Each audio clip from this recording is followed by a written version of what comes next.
You're listening live to Rightside Radio with Phil Williams. It's hard to go wrong when you're on the right side. Rightside Radio. Solid, conservative, and just plain right.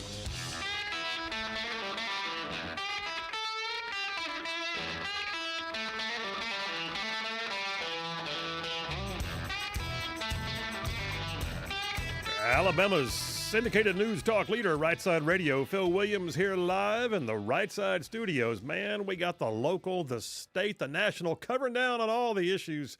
And oh yeah, like the dude just said, solid, conservative, and just plain right. Well, welcome to Tuesday. Tuesday of a Thanksgiving week, which means it's almost like Wednesday, but we're not going to play the camel yet because this is not truly hump day. We still got to play that on Wednesday. Either way, it's Tuesday. And JP's on the board. Hey, buddy. How you doing? Doing good. I feel we got to play the Taco Tuesday sound effect, though. Taco Tuesday? Go for it.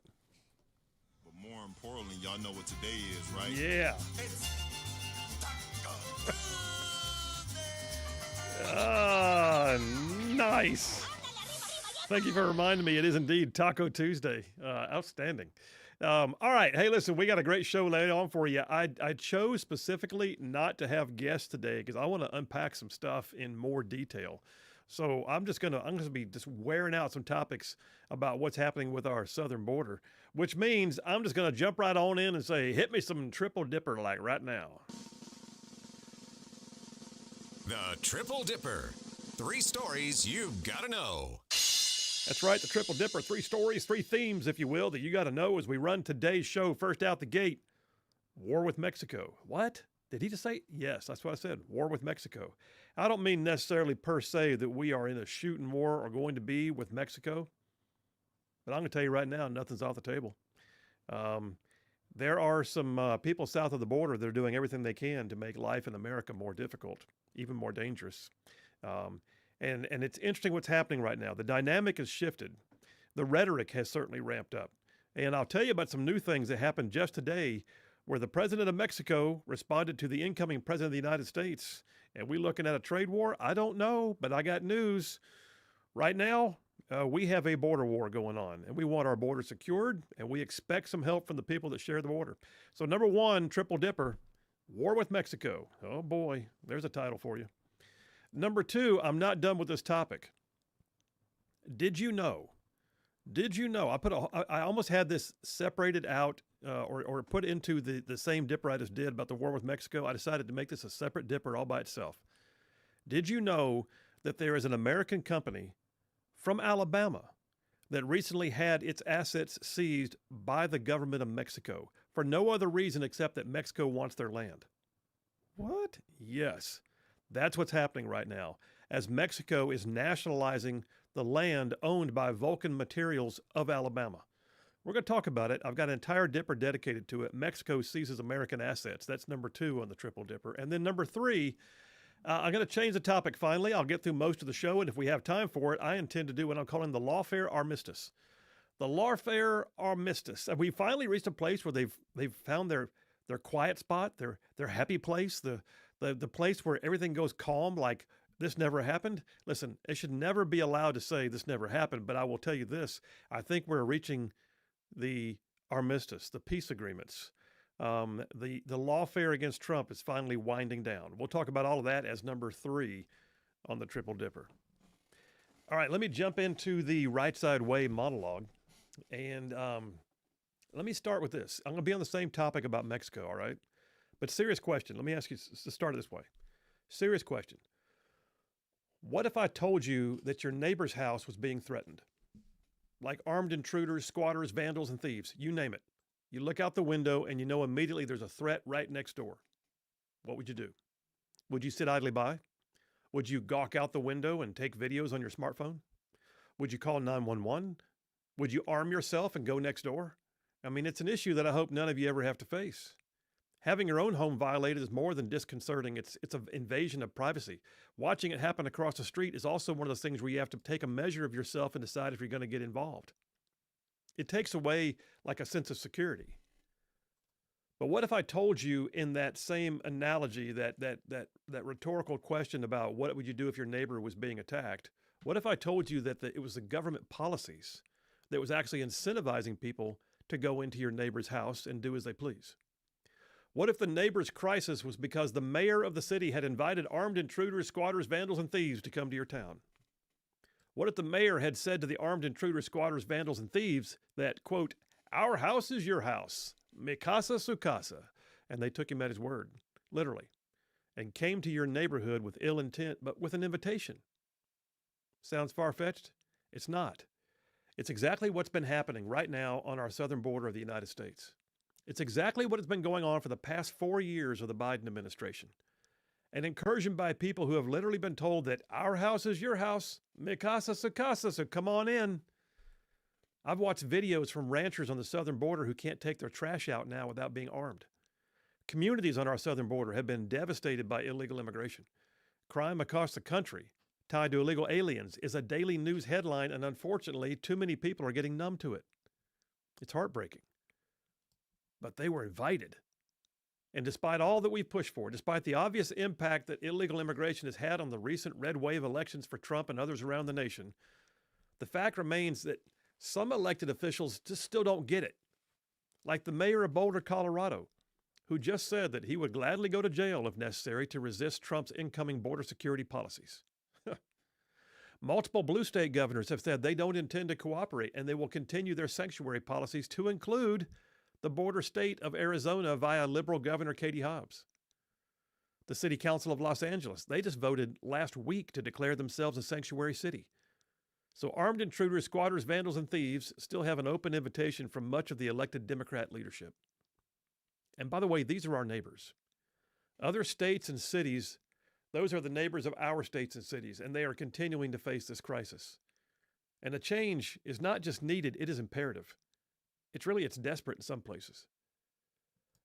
But here's the thing. In the past, it was just the opposite. The nation did not sit idly by. It was a question of national security, national sovereignty. It was neighbor watching out for neighbor. It was states watching out for states. And Alabama has been in the mix many times. So you may have heard me mention before about the 167th Infantry, a legacy unit with deep tradition and long history right here in our own Alabama National Guard. One of the highlights of my 30 years of uniformed service was to serve as the battalion commander of the 167th Infantry, known throughout much of its history as the legendary 4th Alabama. That unit has more battle streamers on its guidon than most any unit in the entire U.S. Army. It has service dating back to 1836. It's got battle scars from every war our nation has fought for the past 185 years. There's a statue built on a battlefield in France near a place called Croix Rouge Farm, and a similar statue located near Union Station in downtown Montgomery to honor the 167th Infantry from Alabama. There's a bridge in Birmingham named for their service in World War I. And Rainbow City, Alabama is named that because in World War I, the Alabama boys from the 167th, they were attached to the 42nd Infantry, the Rainbow Division. I got a picture on the wall of the office, in my office, of the men who served from Etowah County, Alabama, upon their return from World War I. And 2 of the men in that photo are wearing Distinguished Service Crosses on their uniform. That's second only to the Medal of Honor. They were legendary in battle. The 167th Infantry. General Plummer said of the Alabama boys, he said, "By God, in a time of war, send me all the Alabamians you can find." Now, I've talked about them on the show before, but let me ask you this. Did you know that they played a part in securing our southern border over 100 years ago? So stand by for some history. You see, in 1916 and early 1917, the 4th Alabama was still a state militia, sort of a National Guard unit back then. But then came the border wars with Mexican bandit Pancho Villa, and the 4th Alabama was called up, federalized, and then permanently redesignated as the 167th Infantry. They participated in a nationwide call of National Guard units to federal service for guard duty along the U.S. border with Mexico in Arizona, New Mexico, and Texas. They were positioned there as part of the U.S.-Mexican Border Service, and after a raid on Columbus, New Mexico, by forces under the command of Mexican Revolutionary General Francisco Pancho Villa, they had to act. See, people forget that American communities were actually raided just over 100 years ago by Mexican bandits, and the Mexican government was no help. Pancho Villa, he led an army of about 1,500 guerrillas. They came across the U.S. border, staged a brutal raid against a small American town of Columbus, New Mexico. And Villa and his men killed 19 people and left the town in flames. President Wilson, he determined to destroy Pancho Villa. and he ordered General John Blackjack Pershing to lead 6,000 American troops into Mexico and capture Villa. Reluctantly at the time, Mexican President Carranza agreed to allow the U.S. to invade Mexican territory. So for nearly 2 years, Pershing and his soldiers chased the elusive Pancho Villa on horseback, in automobiles, and with airplanes. And the American troops had several bloody skirmishes with the rebels, and Alabama's 167th Infantry, formerly the 4th Alabama, was right there with them. The 167th Infantry then went basically from the Mexican border straight to the battlefields of World War I. Some say it was their time on the southern border that prepared the 167th for combat in Europe and the hardships and the military order and discipline they got. The ability to shoot, move, and communicate. They became heroes, like I said earlier, on the European battlefield. But the larger picture here, and the reason why I tell that story, is that aside from acquainting you with a part of your own state history, was that there was a time when the federal government was willing to go to war to protect the southern border of the U.S. and to call the states to help, and the states answered.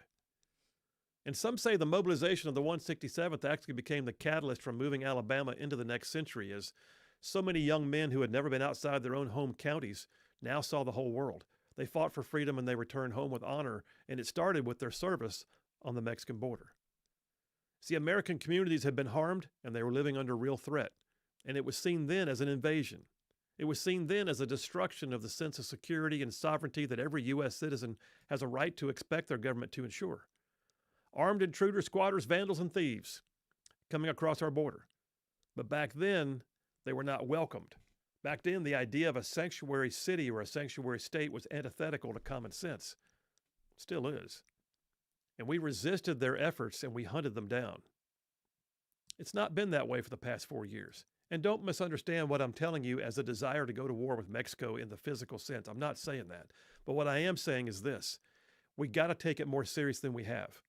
There was a time when we did not look fondly on the idea of people coming across our border and having their way with our citizens. And yet, for the last 4 years, it's been an open-door policy. In what seems to be a blatant and really intentional effort to blur the lines of national borders, the Biden administration has failed to provide even a hint of care and concern that one should expect them to provide. So, I don't know how else to say it. I mean, I'm pragmatic. I don't jump on conspiracy bandwagons. I look at facts. I assess, and I cannot deny what I am seeing. Taken into all context of all the actions and inactions of the Biden administration over the past 4 years, it makes the lack of security at our southern border appear to clearly be intentional. Right down to the fact that they even nominated someone to head up the Customs and Border Patrol who had a history of supporting sanctuary cities. VP Harris was named the border czar, never went to the border. Customs and Border Patrol officers were overwhelmed. States like Texas are having to take unilateral action.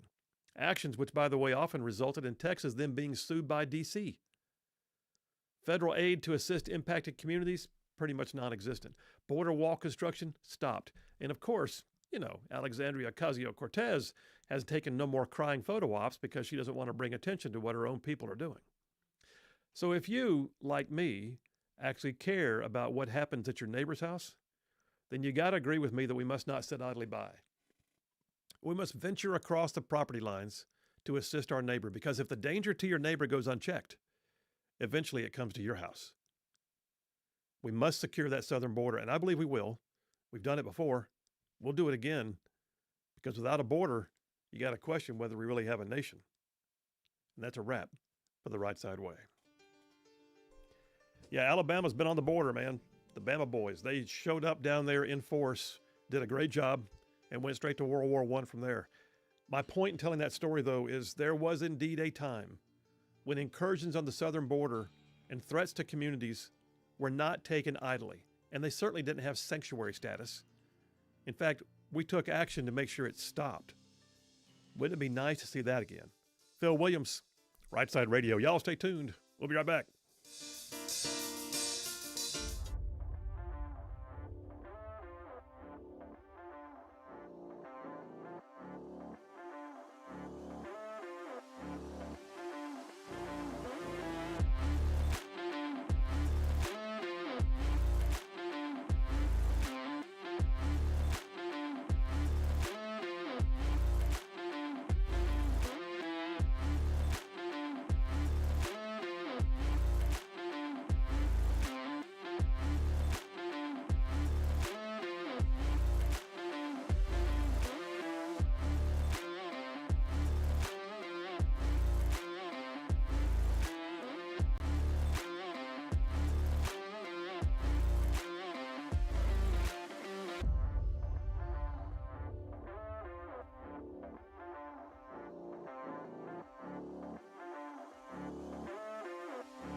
And we are back. Phil Williams, Rightside Radio, solid, conservative, and just plain right. Saving the world one soundbite at a time.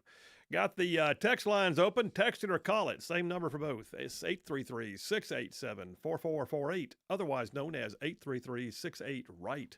Let's see what some of y'all had to say here. Shorty from Anderson says, hey, Phil, excellent monologue. We all know the reason why Joe Biden and Harris opened up the borders is because they thought it was going to go in their favor to somehow get all these illegals to vote Democrat so those two knuckleheads could remain in power, and that backfired on them, and now Donald Trump once again has to clean up the Democrat mess. Bam. Nothing to add to that. Wiley from Gunnersville says, Phil, great monologue. We have to be ready and able to do whatever is necessary to secure our border and evict those who are here illegally. I guess there's 3 G's. I guess he means my great-great-granddaddy is buried in a cemetery in Marshall County and has a Mexican War headstone. How about that? He was with the 3rd U.S. Dragoons, and he fought at the Battle of Cerro Gordo in Mexico. Wow. He says the written account of that battle is quite interesting. He survived, returned to Alabama, started up farming again. I don't know what the future holds, but I'm ready, he says, at 67 years old to earn my Mexican War headstone if necessary. God bless the USA. Wow. Thank you, Wiley. Appreciate you, man. Allie from Athens just checked in, and she says, I will tell you this, Colonel Williams, it was my time living in the middle of the Juarez cartel that got me ready for the deserts of Iraq. Don't forget, General Pershing used to strap the bodies of Pancho Villa's men on the hoods of cars as a psyops measure. By the way, you did not mess around with General Blackjack Pershing. If things were today the way they were back then, let's just say DEI wouldn't have a chance. John from Huntsville says, Phil, spectacular monologue. Also, did you hear that a judge is going to allow a biological man to remain on the San Jose State women's volleyball team? By the way, I love how he does all these things. Also, by the way. There's other things. Here's 5 other things. He says, I predict JP is going to be sad tonight after Alabama loses to Houston in basketball, but then I predict that he will be happy after the college football playoff shows that Alabama is still number 12 in the playoffs. No shot, unfortunately. Yeah. I think they'll be around 14 or 15. No shot they're still in right now. Oh, Lord. Just steeping in deep right now.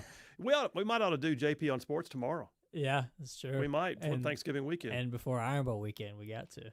Oh, yeah. Yeah. Iron Bowl weekend. Man, I'm kind of worried. I'm not going to lie. Man, I'm kind of excited. I'm not going to lie. Now we got Auburn with some momentum going in the game. Alabama lost all this momentum. Yeah, but then Bama comes back mad. They're playing at home. Yeah, that's true. We'll see. It'll be. I think it'll be a good game though. You know what though? You should never try to make a living being the predictor of the Iron Bowl. Oh no, especially at Jordan Hare.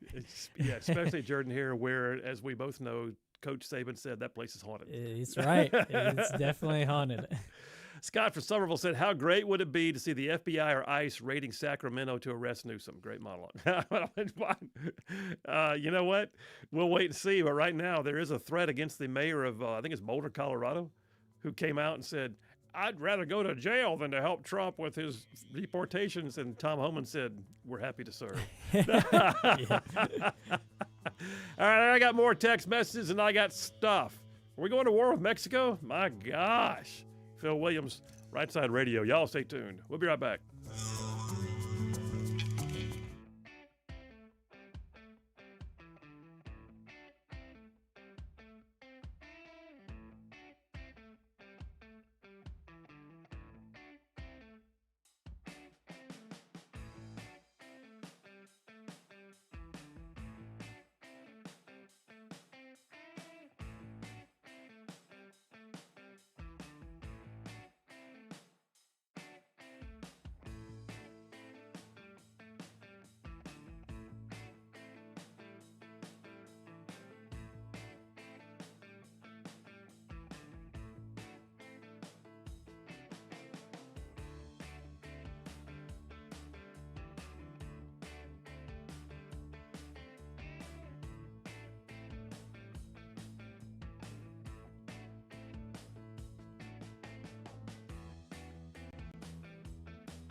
Hey, all you Rightside ruffians out there, you are listening to Rightside Radio, solid conservative, just plain right.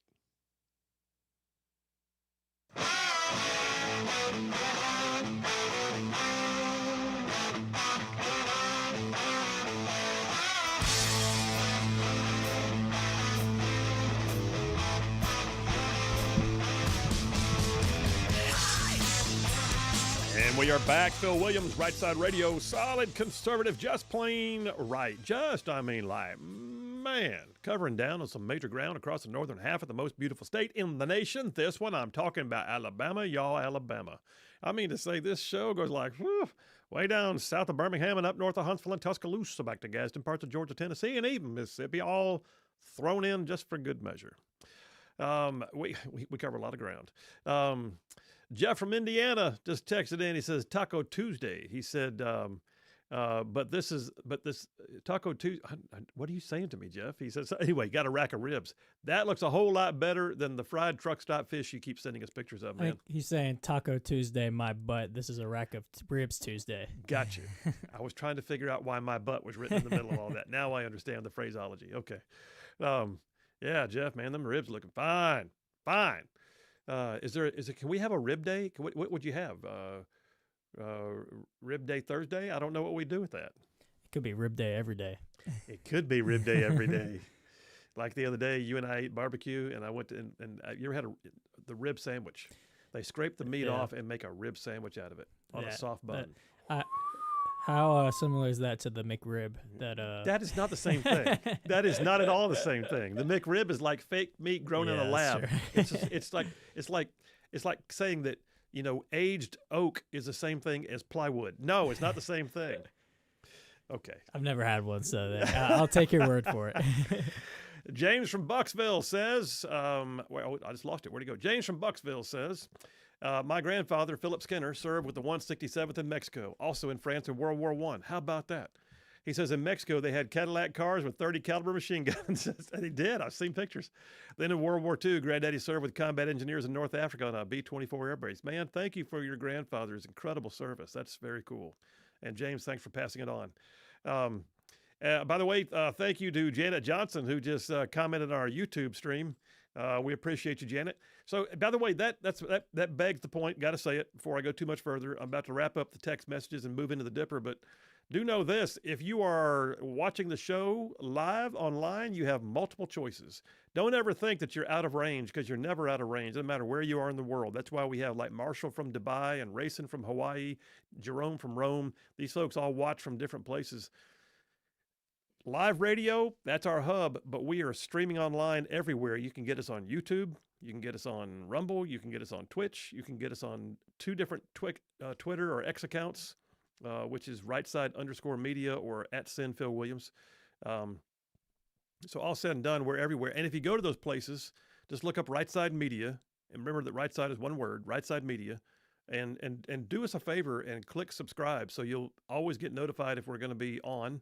But it also helps us grow as a company, because there's things we have to hit certain marks to be able to allow to grow on those platforms. Yeah, we have a goal of getting to 1,000 subscribers on YouTube, which we are currently at 631. Come on. If you haven't yet, we'd appreciate you subscribing to the YouTube and also following the Rightside Media Twitter, like you said, at Rightside_media. Doing that would help us out a lot. Nick from Harvest says we ought to have Rightside Rib Day. There you go. I like it. Well, I don't know how we fit this in, but I'm for it, man. Find me a barbecue restaurant and make that a sponsorship. Yes. We'll just call it pick the day you want, sir. Yes, Rightside Rib Day. We'll do it. And you and I just sit here and eat ribs on the microphone. I'm down for that. I'm okay. Butters from Rainbow City's checking in. Is that Butters? Yeah, it is. Butters is saying JP ought to flog himself for that McRib comment. Hey, man. You know, like I said, I've never had one. I'm out of this. Butters is chiming in, wearing you out. Last 2 texts, and I have last 3 texts. Mike from Florence says, not only is so little being done to keep illegals out or send them home, there's also the issue of so many making it so easy for them to be here, like issuing license. Oh, you're in my business right now. I'm going to be talking about that in a minute. He said issuing licenses to illegals, license plates either directly or through a third party, all Spanish-speaking commercials on English-speaking channels, propaganda through the mainstream media in Hollywood, and the list goes on. Mike, you are so correct, sir. Last 2 texts. By the way, keep what he just said. Mike from Florence had that thing about the driver's licenses for illegals. I'm going to be on that here in just a minute. Bruce from Springville says, according to your monologue, how about we charge the politicians that allow sanctuary cities as an accessory to each crime the illegals commit in their jurisdiction? Stand by, brother. I think we're about to see some of that. And then last one, thank you very much. Badger from Athens says the McRib returns on Monday. Does it really? The McRib comes back on Monday? Hey, it makes a return. I feel like at this time every year, so that wouldn't surprise me. But I take it you won't be taking up, what is it, Burger King in that? I just no. Yeah, it's McDonald's, but no. Oh, it is McDonald's. See, I It's don't even know. McDonald's. It's McDonald's. I just no. Now, on a dare, I might. On a dare. Yeah. Like, oh man, I have to meet a McRib. Oh no! Don't throw me in that briar patch. It's all in the sauce, man. Don't even worry about the meat. The meat, just pretend the meat's just to pretend it's real. There you go. Pretend that it's real. Yeah, it's like, okay, tastes like chicken. Why is that? Can you offer, says Grace from Madison, an explanation for why can the president have the power to keep open borders for 4 years and Congress have no authority to stop it? Well, first of all, you had Democrats in Congress that controlled Congress for most of that time. What happened to balance of power? A lot of it was done by executive order, and the security of the nation is Congress. Congress can defund things, Congress can authorize things, and then the executive branch can even slow roll the efforts to do that. So it's you got to have pretty much a joint effort. But right now, much of what can be done and should be done is directed from the executive branch. Which controls the Department of Homeland Security, which controls the Customs and Border Patrol, which controls, all the assets necessary, and technically already has the funding authorized by Congress for those things. So much of it is vested in the executive branch. And I suspect what you're going to wind up seeing is Trump is going to ask for Congress to authorize certain things like border wall funding and stuff like that. So Congress authorizes and appropriates, and then the enforcement and the action required comes from the executive. Let's talk about a war with Mexico. What am I talking about? First of all, the Mexican government is getting a little pissy, if you will. They have been feeling their oats for the last few years, kind of saucy, kind of feeling like they got it going on. Like we're your biggest trade partner. You can't push us around. You can't be asking us to do all these things. Well, by God, yes, we can. So first of all, do know this: the news never stops about the impact of illegal aliens making themselves known in our borders.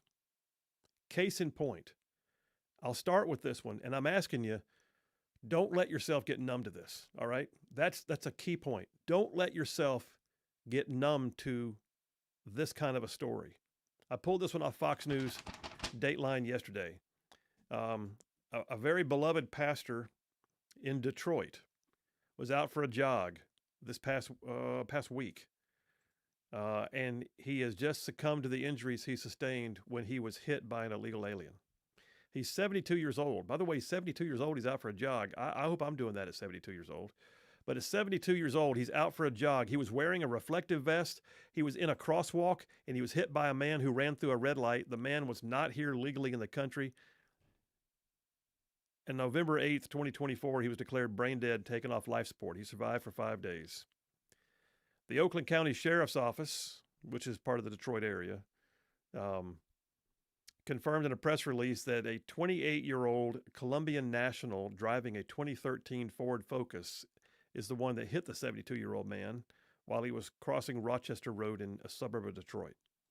U.S. Customs and Border Protection confirmed the driver entered the U.S. illegally and was released pending a future hearing. He had a valid driver's license, which is a valid form of, he had a valid foreign driver's license, which is a valid form of ID in Michigan. Let all that sink in. And by the way, think of it this way. It's not just that it happened. It's that it happened on the far other end of the United States from where the guy illegally crossed the border. Think about that. He crossed on the southern border. He was detained, he was processed, and he was released, and he killed a man in Detroit, thousands of miles away. He had a foreign driver's license, which, it points out, is considered valid forms of ID in Michigan. Why? Why? If you're here illegally, why are you accepting what they bring with them illegally as their ID? Why is it okay for him to drive around and break the laws and kill a man who is much loved by his community? Why? And we should not get numb to this. But that just happened in the last few days. Now, having said all that, I say it. I wanted to set that stage because I wanted to put a firm tone on top of what we're talking about. Because the southern border, I think it's almost, I said it a minute ago, don't get numb to it. I think it's almost gotten to the point that there is so much news surrounding illegal immigrants that it's like you can get lost in it. People are so used to it now. It's like this happens on a regular basis, and people are like, it's another story. I'll go on, oh, it's the southern border again. Yeah, it's the southern border again. It's every freaking day with the southern border. Every freaking day under the Biden administration, we have been inundated with people coming across the border. But Phil, some of them are good people. I don't care. The reality is, if they came here illegally, they immediately became a resource drain on our systems. I love immigration. I have naturalized citizens in my family. Naturalized citizens in my family who I love dearly. And you know what? They came here the right way. And they went through all the processes, and they embraced being a citizen, and they've assimilated into the culture. And they didn't come in and create a subculture trying to hide from the law, looking for who's going to give them something, and then stretch the resources of the nation that they scurried into. And the latest reports right now are just mind-numbing. I don't know if you've been seeing it or not. You're probably not seeing it on anything except for Fox. But the latest videos coming off the southern border are showing as young as 2 years old walking across by themselves. By themselves. My youngest grandchild is 2 years old. She's just being potty trained. I cannot even imagine little bitty just coming in by herself. She was dos años, estidos llanados. That's all she knows. She's 2 years old. She's going to the United States. And she had a phone number and had a note pinned to her chest or something with a phone number and a name on it. Who does that? Rational people in any culture do not send a 2-year-old on a journey by themselves. Are there good people that came across the border? Probably. Are there some just looking for a better life? I'm sure there are. Are there some who are looking to take advantage of our system? A lot. Are there people who came here with criminal records and did more crimes when they got here? Yep. Should we have to put up with all of it? Nope. We shouldn't. So Trump has now vowed to put tariffs on Mexico. Story when we get back from that break. So here comes a potential trade war with Mexico. Will we feel it if that really happens? Yes, we will. Are we already feeling it? Yes, we are. Maybe it's time for Mexico to feel it back. Let's take a break right now, JP. I'll come back. When I tell you I've got a story or three on this, I do. Trump is pledging tariffs on Canada, and Mexico, and China. Go figure. Phil Williams, Rightside Radio. We'll cover it all. Be right back.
And we are back. Phil Williams, Rightside Radio, solid conservative and just plain right.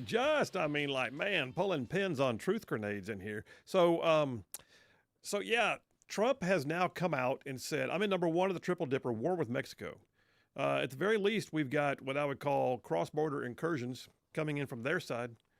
And I'm going to be real clear when I say that I am not looking for a force-on-force fight. I don't think we'll ever get to that. I don't think there's going to be a true war with Mexico. But I'm not going to be a bit surprised to find out that the Mexican government starts looking around and wondering why drug labs are blowing up. I'm not going to be a bit surprised to find out that the cartels don't suddenly have, mysterious men in balaclavas carrying automatic weapons showing up at their back door and let the other governmental associations, the acronym agencies and/or SEAL Team 6 to just, get a practice run. But all that to say, there's going to be some drastic action, I think, taken. I don't think we can sustain what we've been enduring for the past 4 years without having drastic action. And one of the drastic actions is, and keep in mind, let me back up. Keep in mind, DIME. I've said it before, but DIME. Diplomacy, information or intelligence, that's the I, military and economics, DIME. That's the full force of a nation can be brought to bear using that acronym, DIME. So if you've got the ability to have diplomatic efforts coupled with intelligence that gives you reason to believe you've got certain things you can go with and use as leverage, the military is always an ace in the hole, and then economic pressure. If you can combine all of the above, you tend to wind up having more leverage. Biden has taken pieces of that. Biden's been working with D sometimes, M sometimes, E sometimes. You don't do it that way. You want to bring the full force of DIME to effect all at once. Well, part of that right now is Trump is telling them, you will face a brand new day. Our border will be secure. He has threatened to use the military if he has to. I don't think he's going to truly have to, but he may have to augment with some National Guard. I don't know. But right now what we're looking at is on the E side of DIME, Trump is vowing an additional 10% tariff on China, 25% tariffs on Canada and Mexico. You know why? Because of fentanyl and human trafficking and cross-border incursions. Trump's telling China, you're looking at 10%. If the source of fentanyl being China does not slow down, you're looking at 10% tariffs on everything you send. 25% on everything from Mexico and Canada. Mexico and Canada are our two biggest trade partners. But I do believe they need us more than we need them. Does not mean it won't hurt our economy. Right now, already, you got the market starting to react. There are market reactions to the idea of anything occurring, so they're going to spike no matter what. But Mexico being the largest trade partner of the U.S., followed by Canada and then China, on Tuesday, Mexican president. By the way, did you know the Mexican new president, now female, is named Claudia Sheinbaum? Why does it feel like a New York Jewish grandmother just became president of Mexico? It does not sound like the name seems off. Claudia Sheinbaum. Sounds like German or, does not sound Mexican. I wait for her to grab the microphone and go, Oy vey, oy vey, you gives me such a pain, you should know. You meshuggah, now get over, eat your gefilte bread. Stop with your sweating. No more of your sweating with me. Stop it. Claudia Sheinbaum. This is right. That's funny. Oy vey. Okay. Tuesday, Mexican President Claudia Sheinbaum. You're going to use that as a video now, aren't you? Yeah, maybe. Claudia Sheinbaum signaled that her country was prepared to respond to any new tariffs from the Trump administration with retaliatory tariffs of its own. That's called a trade war. All right? Tariff for tariff. Restrictions for restrictions. Burdens for burdens. Trade wars.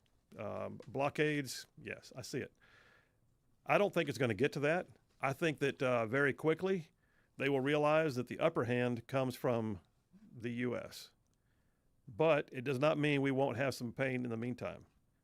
However, I will say this. Canadian Prime Minister Justin Trudeau has apparently already spoken to Trump right after that was announced. Trudeau's response? It was a good call. He said, this is a relationship that we know takes a certain amount of working on, and that's what we'll do. Thank you, Justin.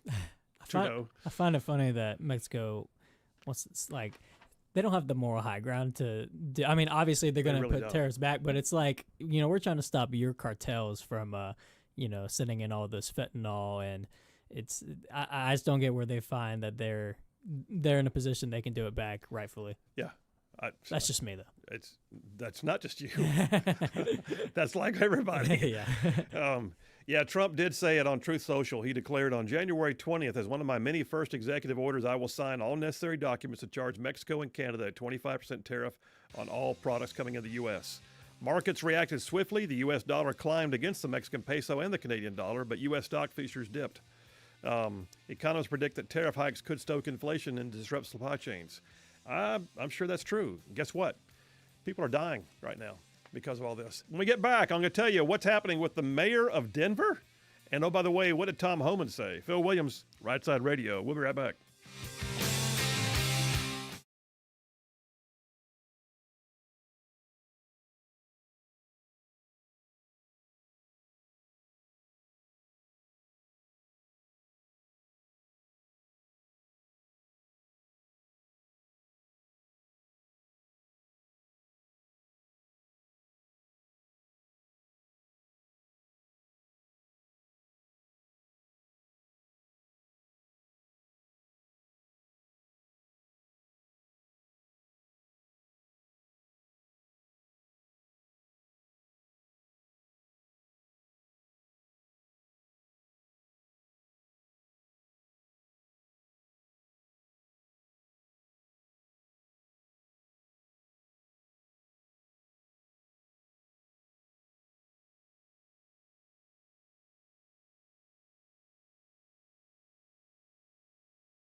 You're listening live to Rightside Radio with Phil Williams. It's hard to go wrong when you're on the right side. Rightside Radio. Solid, conservative, and just plain right.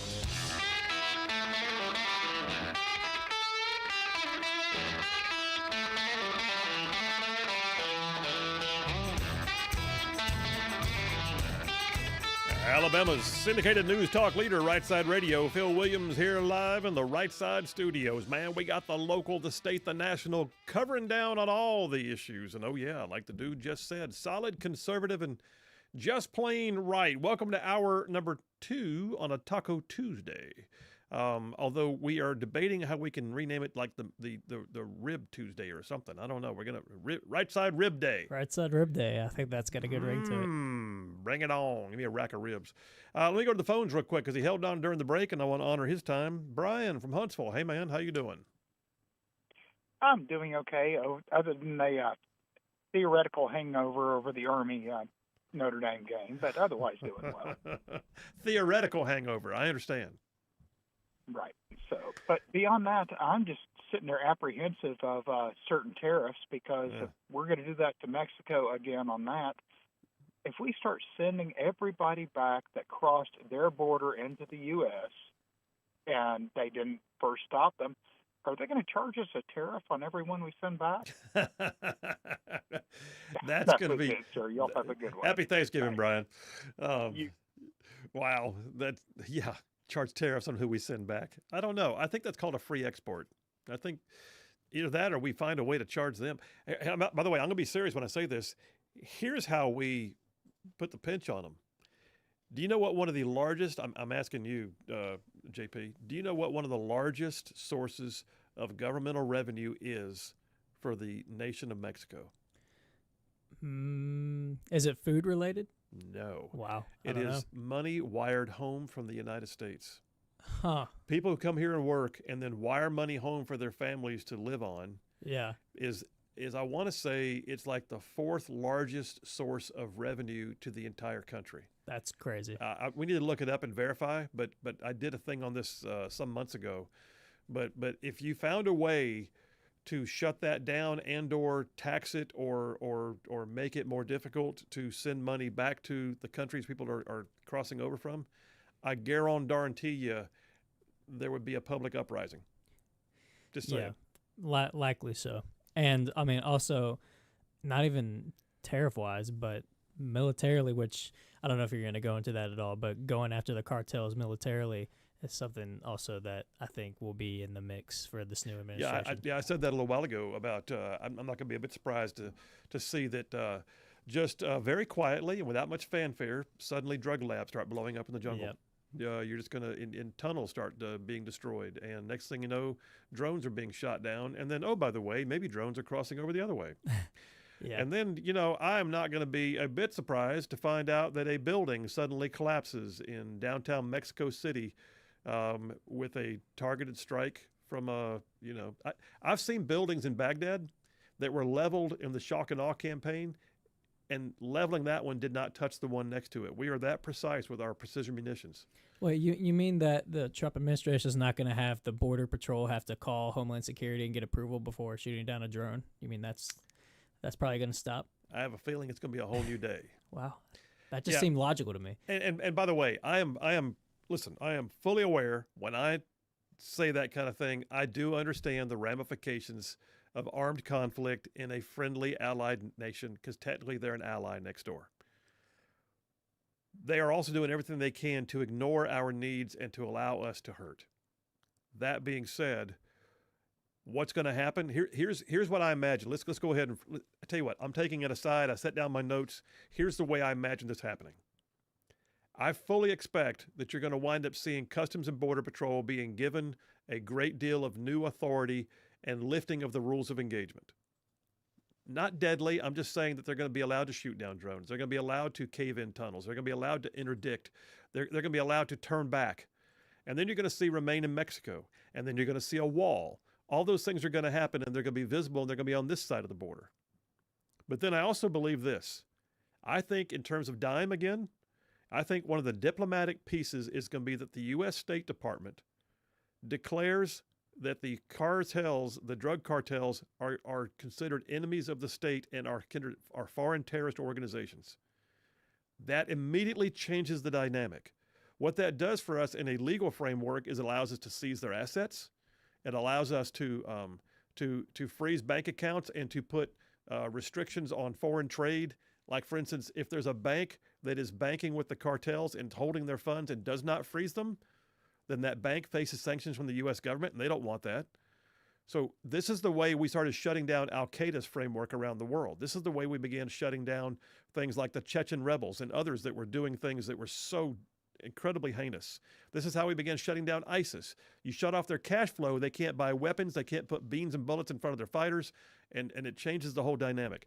Then, when you've got a hostile force who continues to act badly, and they've been named as a sponsor of terror, they're also fair game. And a targeted strike, an interdiction, bringing somebody to justice. Think about what we did with Panamanian dictator Manuel Noriega. I'm not saying we're going to do an armed incursion and launch the Ranger Regiment and the 82nd Airborne down to Mexico. I'm not.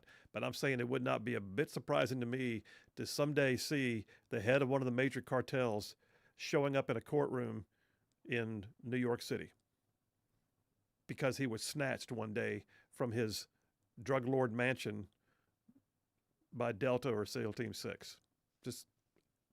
It's not beyond the realm of possibility. Because once you change their status, and Biden has not been wanting to do this, once you change their status within the overall dime framework, the cartels suddenly become an enemy, and you're allowed to do certain things, legally speaking, but the proclamation has to be there to give the executive branch the authority to then use the military to do those things, and to use the State Department to do those things, and then to use the Departments of Commerce and all the others to do these things. So yes, there is a means and a mechanism. And yes, I do think it's going to happen. I think it has to happen. I think the cartels have been operating with impunity, but we are also, by the way, there is also precedent for this. Just go look up Pablo Escobar. I am proud to say that I am personally acquainted with retired Lieutenant General Jerry Boykin. He's been on the show before. He is one of my heroes, but Jerry Boykin is one of the founders of Delta Force. Retired as a 3-star general. Read his book. It's an amazing story of his life as a really godly man who, by the way, was a war fighter. That man's a warrior. He has been in, I can't tell you how many conflicts. One of his claims to fame, if you will, in the special operations community is he led the hunt for Pablo Escobar in Colombia, I believe? We went down there and hunted down Pablo Escobar. There's no reason why anyone should ever believe that kind of thing wouldn't happen again. By the way, simply just announcing that maybe those forces will be going after the cartels will cause a lot of cartel members to conveniently become restaurant owners and out of the cartel after that. Just simply that announcement may cause some terror in people to stop what they're doing. It's amazing what happens, and I've got stories in my stack here that like this dipper. This may be a one dipper day the way we're going, but the way things are going right now, we're already looking at like Springfield, Ohio, with all the Haitian migrants. They're suddenly dispelling. They're starting to move out because they realize that they've massed themselves in one place that makes themselves a target for deportation. What happens is they're beginning to self-deport also. Exactly, like that, and that right there, you can't tell me just from that alone that the Biden administration hasn't been worse on the border. Like, the Democrats like to claim that it was factors outside of Biden's control. The fact that they are already deporting themselves because Biden's about to dip out, I think that tells you all you need to know right there. Well, Biden's about to dip out and Trump's about to dip in. Exactly. Yeah, because they are. If this was Harris taking office, they'd be laughing. They would be telling all their family members to come too. Yeah, it's great over here. They give you a free phone. You get a debit card. It's all good. You get a foreigner's driver's license. It's cool. These Americans are crazy. What are they doing? I don't know. They let you live in a hotel. They pay for everything. There is a story, though. I will say this. Claudia Sheinbaum, the new president of Mexico, I'm still trying to get over Claudia Sheinbaum. Oy vey. Still doing that. Mexican President Claudia Sheinbaum is signaling, though, that significant policy changes are on the table. What's that mean? Well, she got a cordial call with President Trump. It was cordial. But apparently, we understand that he immediately brought up the border. And there's a belief that somewhere in there, he made it known that the border policies better change, because one of the things that may happen is that, the intel we have on the cartels being embedded with Mexican government may just become common knowledge, like public knowledge. Woohoo! Okay. Now, some of these chuckleheads that are still, like they can't read the room, like these elected officials that believe that nothing's changed. It doesn't matter that we lost the election and everything went completely in a different direction. Doesn't matter at all. For instance, Denver Mayor Mike Johnson. What the heck? So I've seen Governor Pritzker of Illinois. I've seen the governor of Massachusetts. I've seen the governor of Arizona. All say they intend to resist the efforts of the Trump administration to deport people. Now you've got Denver Mayor Mike Johnson saying he's willing to go to jail. I'm willing to go to jail to resist. Well, your terms are acceptable, sir. That's pretty much the response. In fact, Senator Rand Paul, he did a Face the Nation interview, and he said that he supports Trump's effort to deport murderers and rapists. He says, I'm 100% supportive of this. Go after those 15,000 murderers and 13,000 sexual assault perpetrators and rapists. Let's send them on their way. He said, but we've had a longstanding distrust of putting the army in our streets. We need to do it through normal domestic policing if at all possible. And I agree with that. But then he said the mayor of Denver, he said that claim is a form of insurrection of his own. Because the mayor of Denver is saying that he would mobilize his police officers to obstruct federal authorities. I'm going to bet there's some of his police officers that would say, I decline to follow that order. Good luck with that. Yeah, good luck with that. But then Rand Paul says, I suspect that he would be removed from office. I don't know whether or not there'd be criminal prosecution, but he will lose. He said people need to realize that what he is offering is a form of insurrection where the states resist the federal government. And this is not the heavy-handedness of D.C. coming in. This is Washington, D.C. trying to fix what states are breaking and that is causing people to lose their livelihoods. All right, when we get back from this break, I'm going to play you a clip from Tom Homan himself.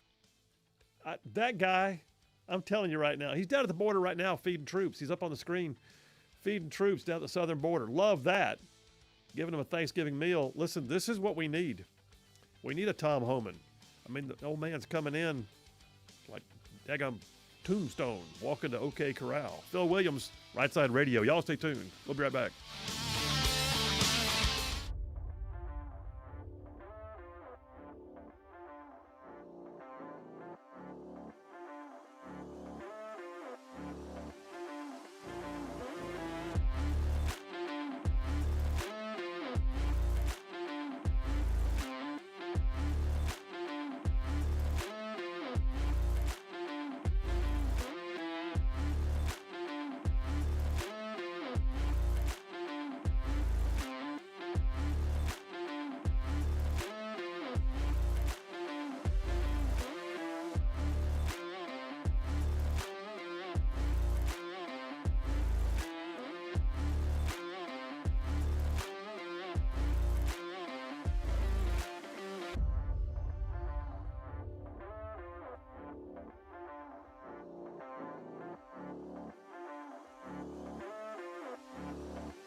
We are back. Phil Williams, Rightside Radio, solid, conservative, and just plain right. I mean, like, man, saving the world one soundbite at a time. All right, so I'm going to finish this up, sort of.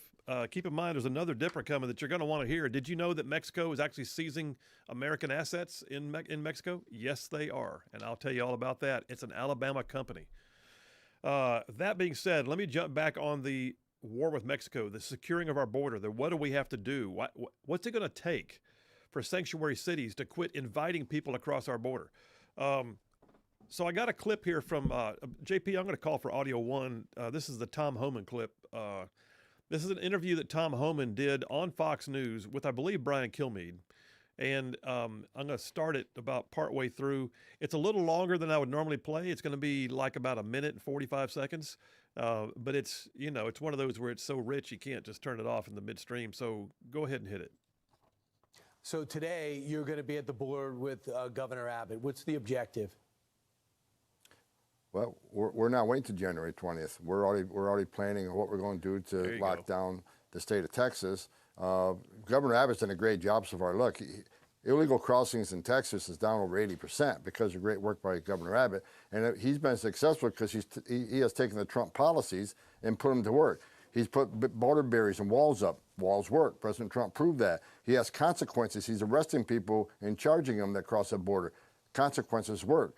So and everybody he arrests, every illegal alien the troopers arrest is one less getaway. So at least they know they're being fingerprinted and they're not a national security threat. Every ounce of fentanyl his troopers seize is less of overdose deaths in this country. So we're going to build upon his success.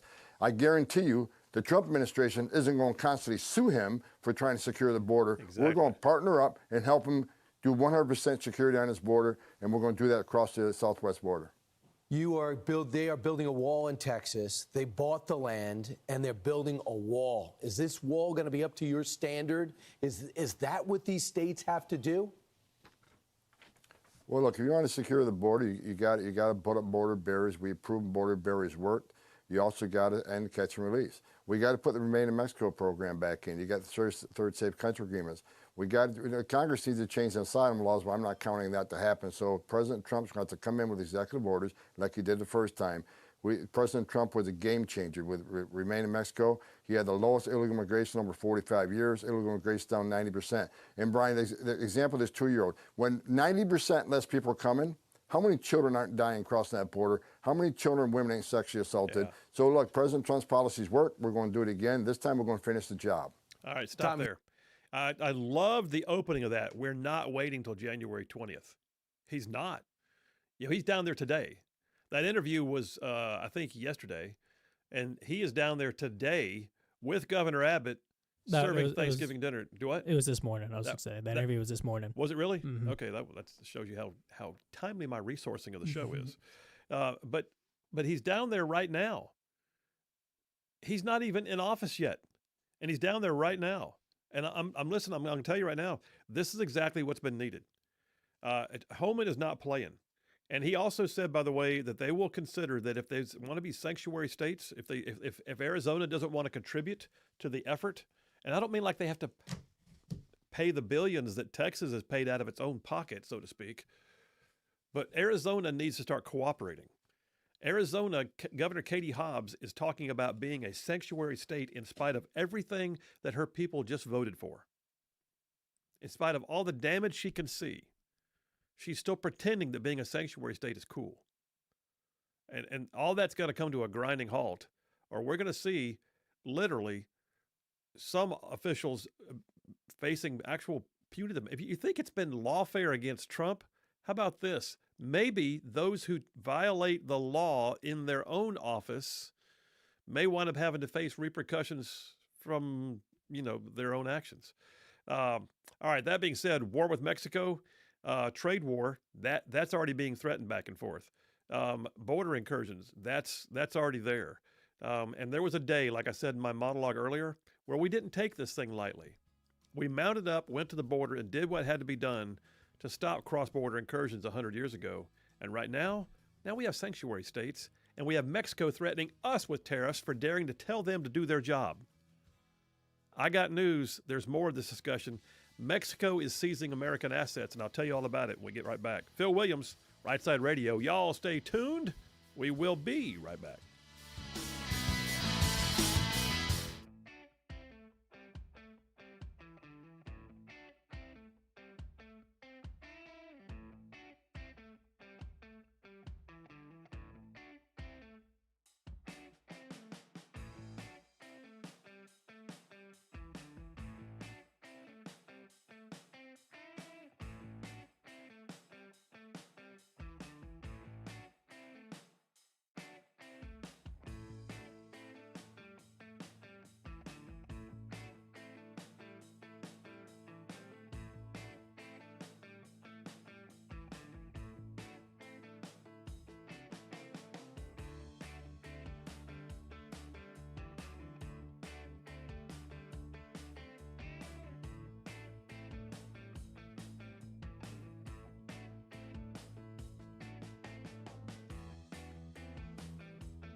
Hey, all you Right Side ruffians out there, you are listening to Right Side Radio, solid conservative, just plain right.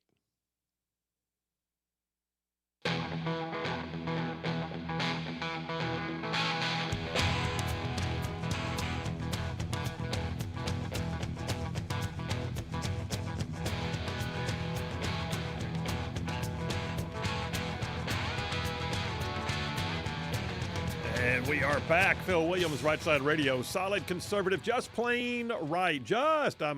Man, covering down on some major ground across the northern half of the most beautiful state in the nation. This one, the one I'm sitting in, don't argue with me, it's Alabama. Y'all, this show goes like way down south of Birmingham and up north of Huntsville and Tuscaloosa, back to Gadsden, parts of Georgia, Tennessee, and even Mississippi, all thrown in just for good measure. I got to catch up on some text messages. Y'all are some texting machines here on a Taco Tuesday. Tim from Madison says,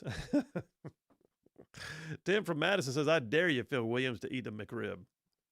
Don't try and scare me now. I ain't scared.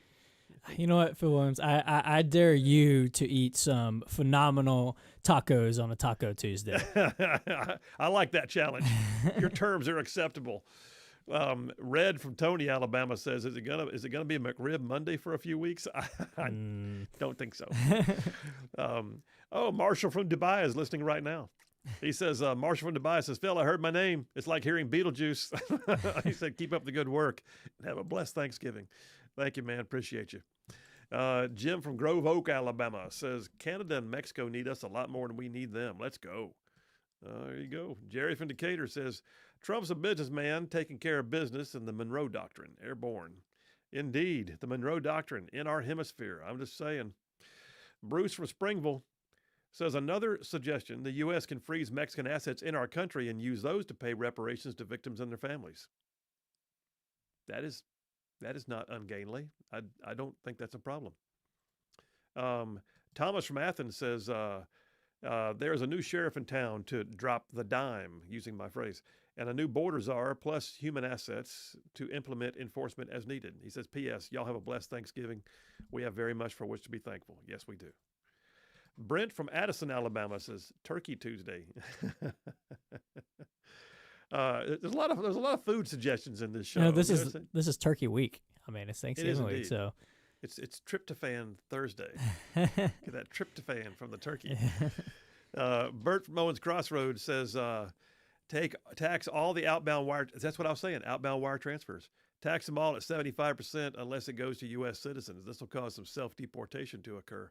The problem is you'll have an entire cottage industry of U.S. citizens going down there and being the recipients of the funds for a percentage and then doling it out. I say just tax it, period. If it goes out towards Mexico, and then you're going to have to also watch what will happen. All of a sudden, Amex and Western Union. Try what all the wire transfers for money is, but or the sources are. But they'll start doing roundabouts. They'll start going first to this country, then to that country, and then back. They'll find their workarounds. But I'm just telling you right now, we can make it more difficult. Where we go? Brian from Huntsville says, why are Haitian refugees dispersing? A, they've exhausted their food supply. Yeah, no more cats and ducks. Just saying. John from Huntsville, please don't change Taco Tuesday. In fact, everybody should have turkey tacos tonight. Okay. I don't know if I've ever had turkey tacos. Have I had turkey tacos? I don't think I have. I've had chicken tacos. I've had fish tacos. Not a big turkey eater outside of Thanksgiving, I must say. But, I mean, it's still good. I know there's a lot of turkey haters on Thanksgiving saying that the meat's overrated. I wouldn't go that far, but, you know. It's tradition, man. It's tradition, yeah, exactly. You're eating tradition. That's what it is. I mean, if you want to get down to it, I'd just rather have a honey-baked ham. No, I mean, a steak. Nobody's saying that has to be excluded, you know. John from Lexington, South Carolina, on remittances. Thank you, John. That's what they're called, remittances. That's what they. Okay.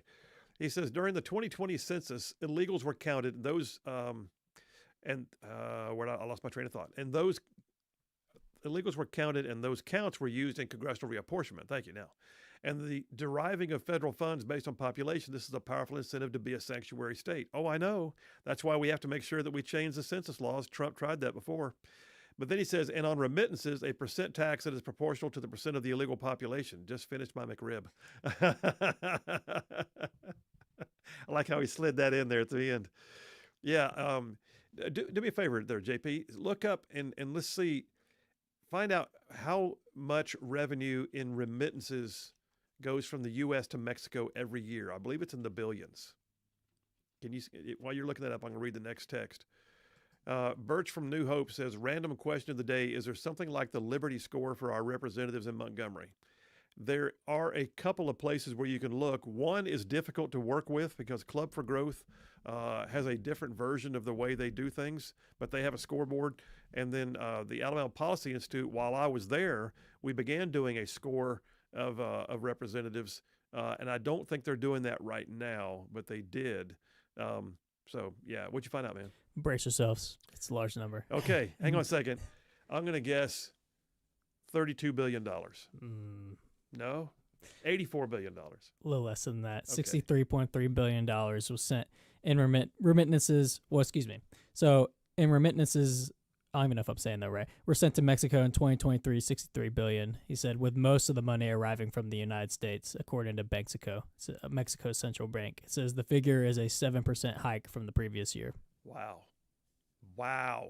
$63.3 billion in 2023. $63.3 billion in remittances from people wiring money back to Mexico. Mm-hmm. Do you see in there where it says what level that is in terms of the rankings of its, national revenues or GDP? I don't see that on here, but it says that obviously majority of that was coming from the United States. And it said that rapidly grown since the pandemic, nearly doubling between 2020 and 2022. I do a figure. It said the average per transaction was $487 per remittance in 2023. And they just go out. By the way, you watch. Now I've noticed this. I had never noticed it before until I began to be aware of what remittances are. But you'll be surprised how many times you go to, say, and I hesitate to say it, but like a Mexican restaurant, an authentic Mexican restaurant, and you'll see on the door the little symbol for, and I think it's called either Mexical or Amex or something like that, but it's one of the wire transfer services, and you'll see the sticker on the window because you can do it from the restaurant. So people will go in and actually hand cash and wire it out. Wow. It's an industry, man. But this also, so the $63 billion was 2023, but this says that in 2022, it reached a 20-year high with the United States giving $59 billion in 2022 to Mexico. God almighty. Wow. Okay. James from St. Clair County says Cracker Barrel fried turkey is outstanding. I have had Cracker Barrel's fried turkey, and yes, it is. We did that, by the way. For Cracker Barrel, you can actually order your whole Thanksgiving meal. This is like a plug for Cracker Barrel, but you can order your whole Thanksgiving meal there. When our son was stationed elsewhere and could not come home for Thanksgiving, we arranged for him to pick up Thanksgiving meal from Cracker Barrel where they were. We paid for it. That was nice. We paid for them to have a big plate, like a large plate to take home. He got there, and somehow had gotten the wires crossed. I don't know if we paid for it or if they just gave him, but they gave him a family size. He had leftovers for a week. That's nice. And then Jim from Grove Oak says, collards, anyone? No. Collards were not meant to be eaten. Collards are the throwaway. That's like eating the greens off the top of the carrot. It's just all that is that's the throwaway part. That's the part that God used to give energy to the rest of the plant. That's all that is. Don't be eating it. Right up there with snails and snails. Yeah, right up there with snails and other things that God never intended people to eat. I have a theory that God laughs every time people eat snails. That he's up there elbowing angels going, watch, he's going to eat it. Oh, they ate it again. I don't know how many people are going to have snails at their Thanksgiving dinner this Thursday. You'd be surprised. Really? The Richard from Madison says the math on the remittances tells us nearly 130 million remittances were sent. Think about it. Okay, right now we have an estimated, depending on who you believe, let's just go ahead and round them, 13 million illegals have crossed over the border just since Biden took office, right? 13 million. If you figure that it takes 130 million remittances to reach the levels we just talked about, then that means that technically for each person crossing the border that we're aware of, they sent, what would that be? 13 million. 10. That's, 100, right? 100 times. You're asking the wrong guy here. A lot. It's a lot. And that's all that without eating a McRib. Just saying. All right, listen, we're going to start this next dipper here momentarily. I'm not done with the Mexico thing. And by the way, I don't have have a total beef with Mexico. Like, I don't hate Mexico, but I'll be honest with you, you won't see me vacationing down there. I think that country has done more to harm us in recent years than ever happened with the Taliban in Afghanistan. And that's saying a lot because I went to war in Afghanistan. But what I am saying is Mexico has allowed things to happen to its northern neighbor, which is its biggest trade partner, with complete impunity and indifference. And then they'll try to say things like, well, if your people would quit wanting drugs, how about this? If we shut off the supply, then the demand becomes less. But when you flood the economy with anything, it becomes a thing that is going to end up being, having street value, so to speak. And that's where we are right now. Fentanyl, hundreds of thousands of Americans have died. Human trafficking, just crushing the souls of people as they come across the border, being trafficked into slavery and sex traffic, and then children. Gosh, we don't even know. We don't even know what's happened to 300,000 children since the Biden administration took office that came across, were processed, and then just sent somewhere. Somewhere. Does anyone even have a record, a piece of paper somewhere that says this is where they went? All these things are happening, and Mexico is got to bear some shoulder of responsibility, some shouldering of the blame, because they have to come through Mexico to get to us. And we know for a fact that Remain in Mexico policy helped stem the tide when Trump was in office, and you're going to see it. It's going to be in place again immediately. But all that to say, Mexico is also, and I did a thing on this, 6 months ago, about the fact that there are some portions of Mexico which are almost becoming failed states. And you couldn't pay me to vacation there. I've done a little time in Mexico, a little. I did a mission trip down to Reynosa across the southern border from McAllen, Texas. I did, a cruise where we had a shore excursion into the Cozumel area, and I went on an outings, around the region.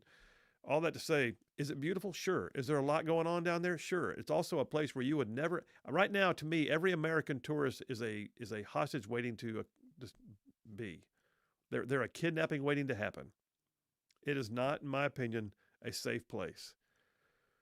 It's also, by the way, not been good to us, despite the fact that they gained so much from us. The remittances alone, $63.3 billion last year alone. People taking from the U.S. economy and wiring it back to Mexico. Or for that matter, the fact that we have great trade relations and there's a lot of our American companies that build things down there south of the border, and the auto industry in Mexico is one of the biggest industries they have. And where do they ship them? Mostly up here. All these things. Mexico's got to do a better job of being a partner in the Northern Hemisphere with us. That's all there is to it. I was about to say, when you called them an ally earlier, part of me was like, are they really though? Because if Mexico hurled missiles across the border and killed about 70,000 Americans, we would consider that an act of war. Well, that's pretty much what they're doing with fentanyl. I mean, they killed about 70,000 people last year with fentanyl. Yeah. So it's just, they're very subtle and sneaky with it. And it's not just them, it's also China. So it's just, I'm hesitant to call them an ally because they're not really acting like one. So they're like a really bad neighbor. Yeah. It's like a really bad neighbor that constantly throws stuff in your yard, shot your dog, intercepts your mail, takes the occasional package off your front porch, and has loud parties in the backyard at night when you're trying to sleep. They're that neighbor. And why are we putting up with it? And I don't necessarily want us to go to war with Mexico, and it's not what I'm calling for, but I will be honest with you, Mexico is about to feel some heat. Let's put it that way. All right, we're taking a break right now. When we get back, I got to tell you, one of the largest producers of construction aggregates in the nation is Vulcan Materials, based in Birmingham, Alabama. And have you heard what Mexico is doing to them? If you haven't heard, you're about to get mad. Phil Williams, Rightside Radio. Y'all stay tuned. We'll be right back.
And we are back. Phil Williams, Rightside Radio. Solid, conservative, and just plain right. Making common sense like a superpower. Looking up on the big screen right now, in one of the big screens here in the studio, and Tom Homan, our soon-to-be border czar, is actually down at the border right now making remarks to the Border Patrol with Governor Greg Abbott. Clear indication that he's not waiting until January 20th. He's getting ahead of the game, and he's pretty much making it known what is about to happen. Which you and I talked about earlier, JP, is announcing some things is already causing reaction in a positive way. All right, listen, we got a situation, and it's real. I'm going to date this back to March of 2023. So some of y'all are familiar with Vulcan Materials. Vulcan Materials is a Alabama-based company, and they are the nation's largest producer of construction aggregates, like things like crushed stone, sand, and gravel, all the things it takes to put together, concretes and aggregates for, making walls and whatever you got to do. All that to say, Birmingham, Alabama's Vulcan Materials Company is a member of the S&P 500, and they are a huge, huge factor in construction industry. They have had a quarry and a port that they built on land that they own in Mexico for 30 years. And in March of 2023, this is amazing. In March of 2023, a Mexican company called Cemex, and you said that's a Mexican version of Vulcan, right? They basically I think they were conducting operations at the Vulcan properties, is my understanding. But Cemex, right? Yeah, you're correct. I'm trying to pull up an exact description. They are a Mexican multinational building materials company, yes. Yeah, headquartered in San Pedro. Much the same as Vulcan is to the U.S., Cemex is to Mexico, and they're also international. But I imagine they had a partnership at some point with the folks from Vulcan.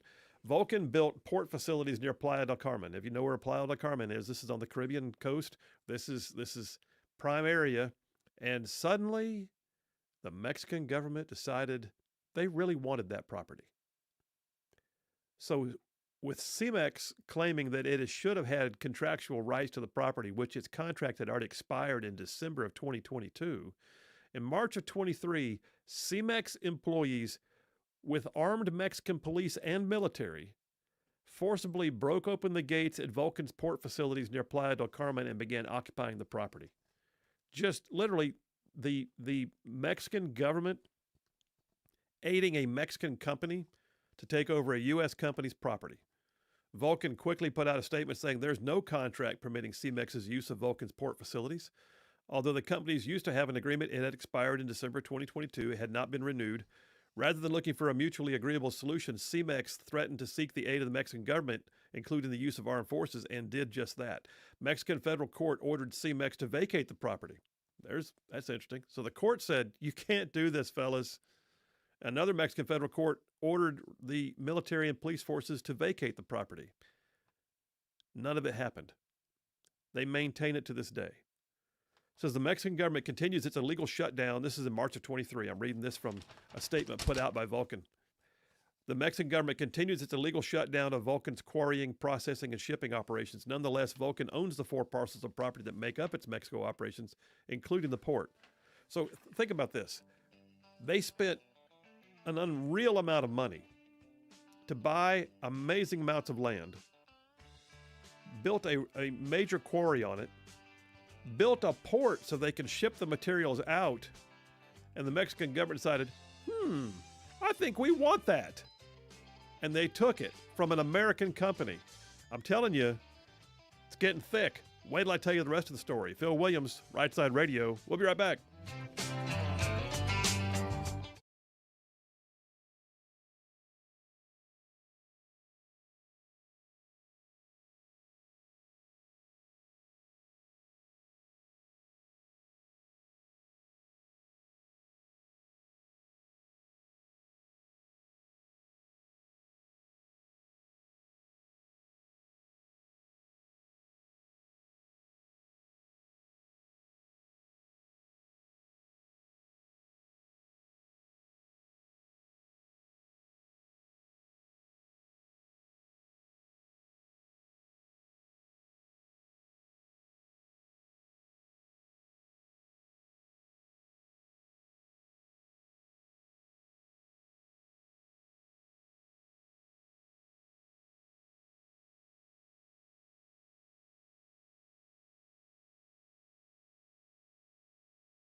You're listening live to Rightside Radio with Phil Williams. It's hard to go wrong when you're on the right side.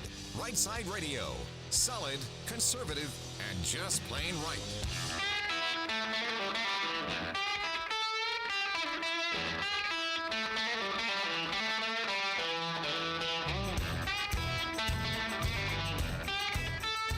Alabama's syndicated news talk leader, Rightside Radio. Phil Williams here live in the Rightside studios. Man, we got the local, the state, the national, covering down on all the issues. And like the dude just said, solid, conservative, and just plain right. Welcome to hour number 3 on a Taco Tuesday in a turkey week. Oh, that's all the food, man. Just throw me a McRib while you're at it. Let's just get it all in there. We're going to have McRibs. Yeah, we can't talk about this much. I know. I thought you didn't like them, but you keep bringing them up. But as much as I'm talking about them now, I'm like, I have like this curious memory. I ate them before, but then I began to think about what they were, and I stopped eating them. Yeah. But yet I still eat sausage. That's true. So, I mean, hey, just saying. You know what? Maybe with RFK coming in, he can fix the McRib. He can make the McRib great again. How about that? Oh, God. By the way, our show is so on point today. Right now, The Five is on Fox on one of the screens here in the studio. And the topic, Trump's opening salvo, Canada and Mexico coming to the table after tariff threats. I've been talking about that for the last hour. So I also talked about, right before we went to the break, I talked about the fact that in March of 2023, Vulcan Materials, a Birmingham, Alabama-based national, really international producer of construction aggregates, limestone, crushed rock, sand, all that Vulcan Materials was shocked to have the Mexican military, Mexican law enforcement, and a Mexican company seize their port and quarry operations in Mexico. That was over 2.5 years ago. No, I'm sorry. No, we're looking at a year and a half ago. A year and a half ago. Fast forward, October of last year. Mexico threatens to seize the Vulcan Materials property. Senator Britt, wants Biden to stand up for the company. AL.com. Vulcan Materials and Senator Katie Britt were urging the Biden administration to protect the Birmingham-based company's employees and its gravel extraction pits that the Mexican government was threatening to forcefully seize. Now, they had already seized it, but what was happening was, in the interim, the Mexican government was talking about expropriating it, basically making it their own. Not like, we're taking over your operations and making sure they're safe and in compliance. No. That excuse, which was just thinly veiled, it was pretextual. That was a complete pretext for them to cut the locks on the gates, go in and seize the property. Well, we're questioning your permits. You issued the permits. We're questioning your ownership. We've had it for 30 years. Anyway, Katie Britt calling on the Biden administration. Did the Biden administration ever do anything? Do you recall that? No, they did not. Mexican President Andre Manuel Lopez Obrador, they called him AMLO, threatened to declare the property a natural protected area or seize it by force if Vulcan did not accept a $360 million offer for the gravel pits. Oh, wait. Oh, I see. Mexico was willing to pay for it. That's great. It's like eminent domain, where they come in and they say, here's what it's worth and here's what you get. Except that Vulcan was like, well, screw you. It's worth $1.9 billion. And you want to pay us $360 million? And you're going to forcibly seize it if we don't take your money? How about no? So Vulcan said it estimates the value of the 6,000-acre property just south of the resort town of Playa del Carmen at $1.9 billion. Keep in mind, they invested hundreds of millions of dollars in this. Over time, they built an entire port for themselves. They have the operations there which ship out all over the world. But in March of 2023, the Mexican government seized the facility, despite a court ordering it not to. And Vulcan said that the $360 million so-called appraisal does not even take into account the value of the whole business, nor the value of the limestone reserves that they own. And, oh, by the way, this has been shown to be an ongoing NAFTA investment arbitration that they are just being abused in. Okay. That's happening. Can you imagine this?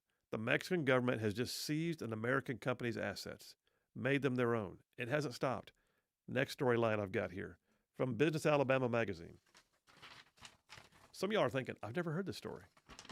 It's been flying under the radar, man, but it's legit. You got a $1.9 billion piece of property and a port built by an American company, owned by an American company for 30 years down in Mexico, and Mexico government decides they want it. May of this year, May 29th, 2024, Business Alabama magazine. Birmingham-based Vulcan Materials remains locked in a struggle with the government of Mexico over its facilities. The Biden administration didn't do diddly squat about this. Just let it ride. Why? Why would you do what? This is an American company. What? Who knows?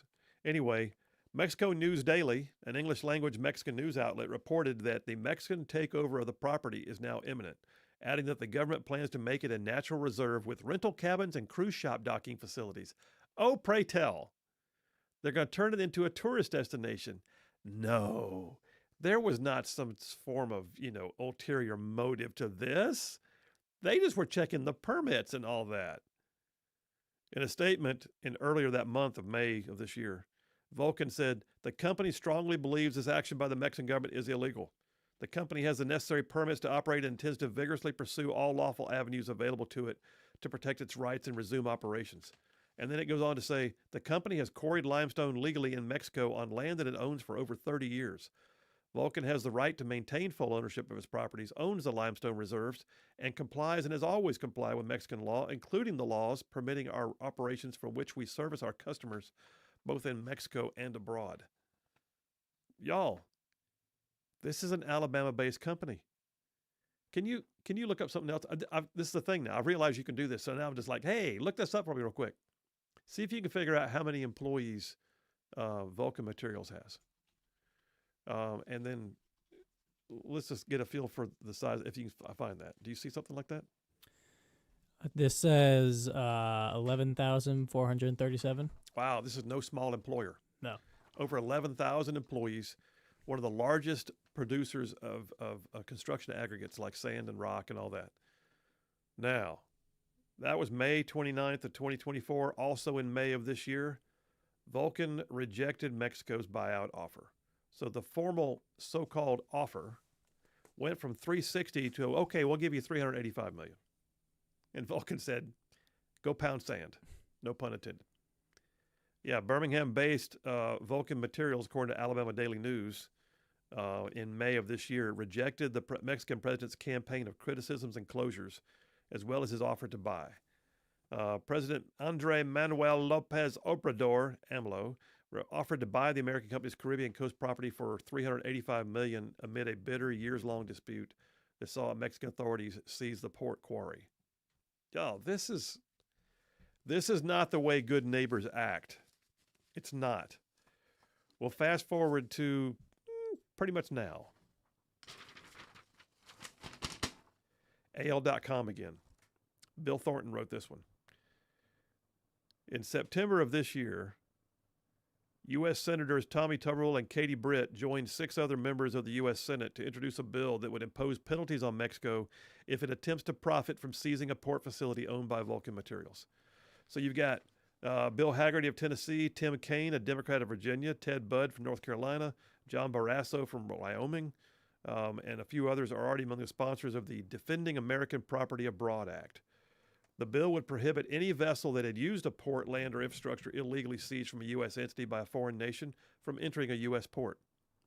Okay, that'll do.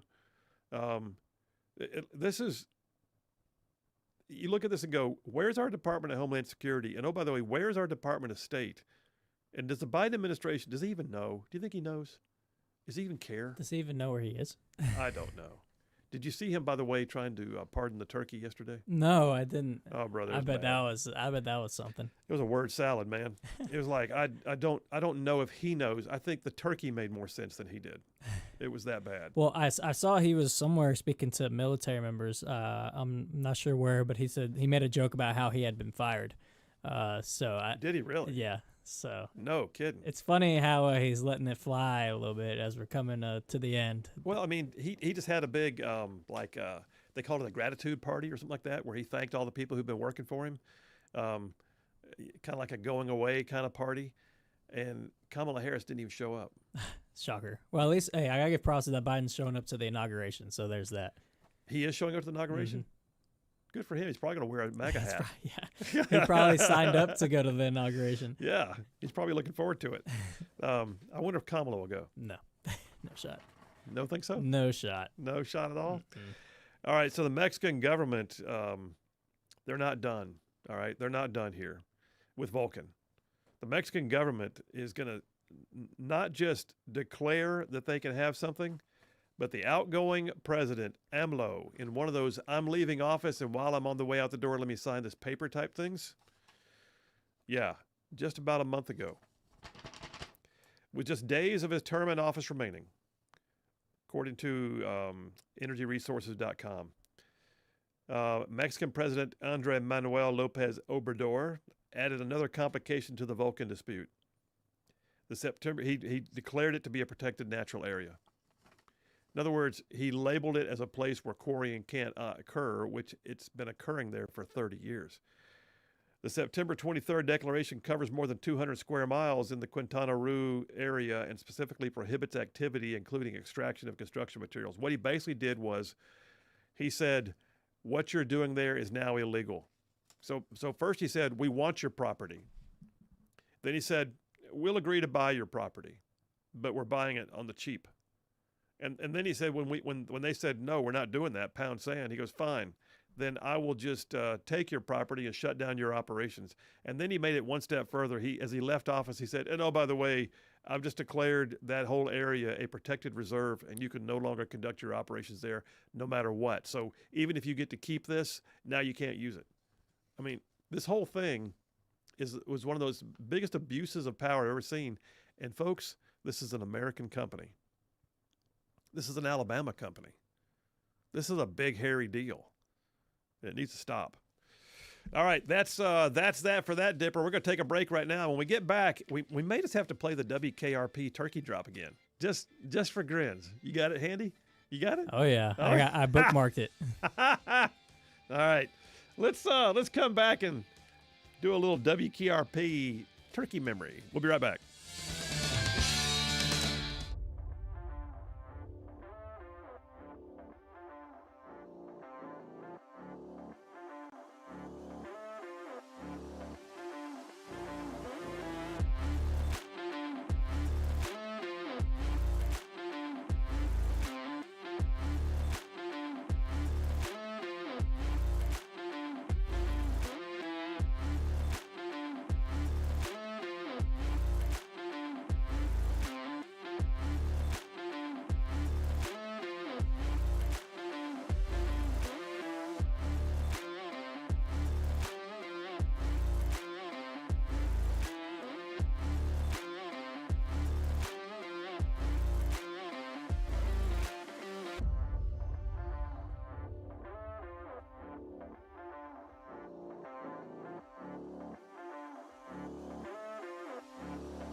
And we are back. Phil Williams, Rightside Radio, solid conservative and just plain right. Just like saving the world, one soundbite at a time. All right, we got to take a break from all this. And some of y'all are already texting in about it. I see Chris from Gadsden. He's got the punchline already. I see it, Chris. We did this yesterday. You know what? We're going to do this. We're going to do this again today, and I think we're going to do it again tomorrow. To me, one of the most classic moments of Thanksgiving humor comes from WKRP in Cincinnati, which, by the way, I just created a brand new WKRP fan yesterday in JP, who watched this clip for the first time. This will be only my second time watching it. And I think the camera was on your face while you were watching it yesterday, was, yeah. and it was awesome. But yeah.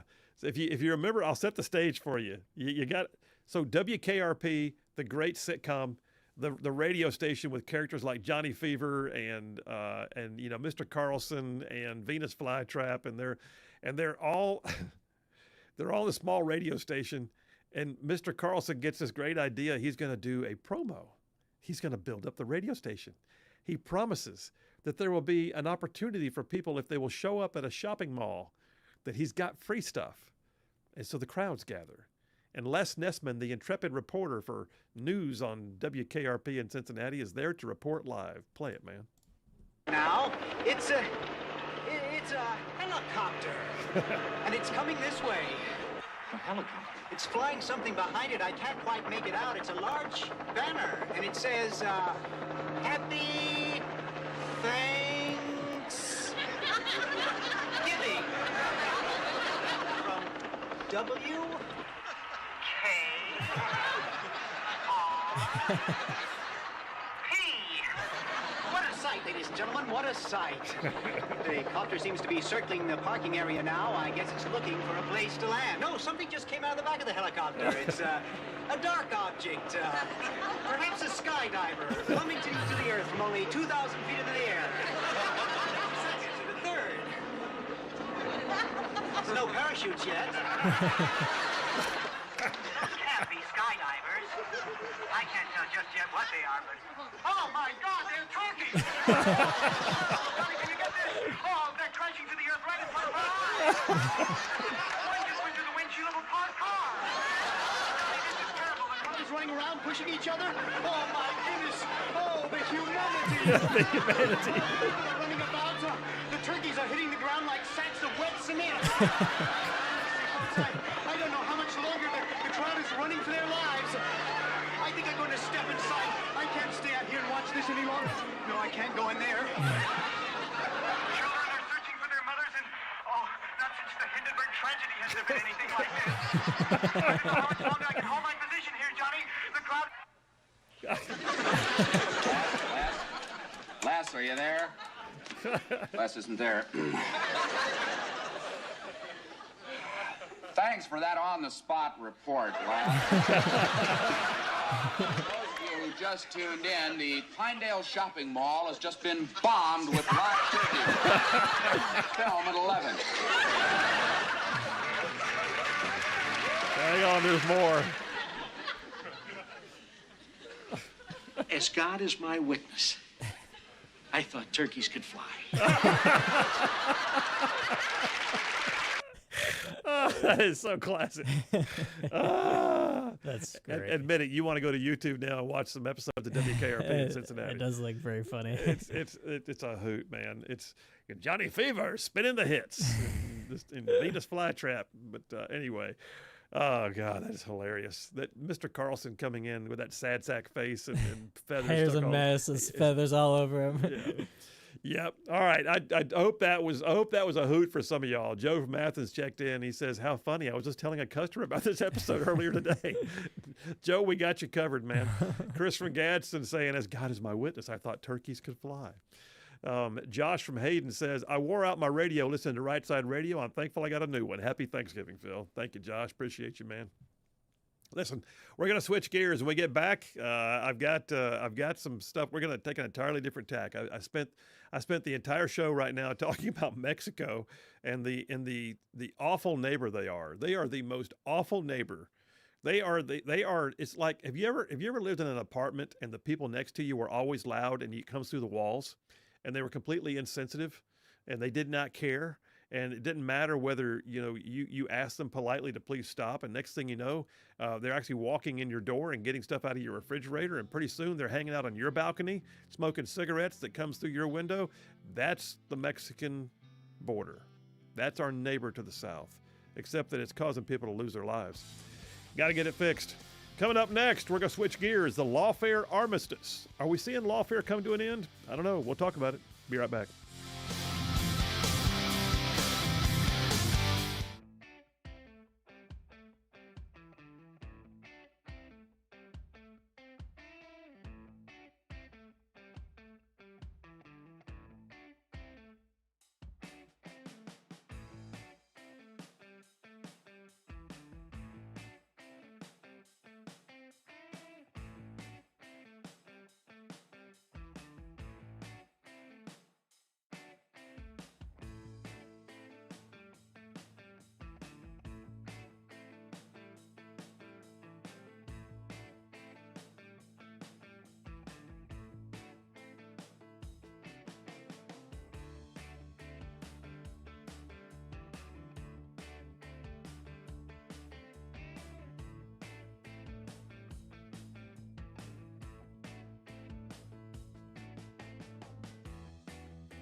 You are listening to Rightside Radio, solid conservative, just plain right.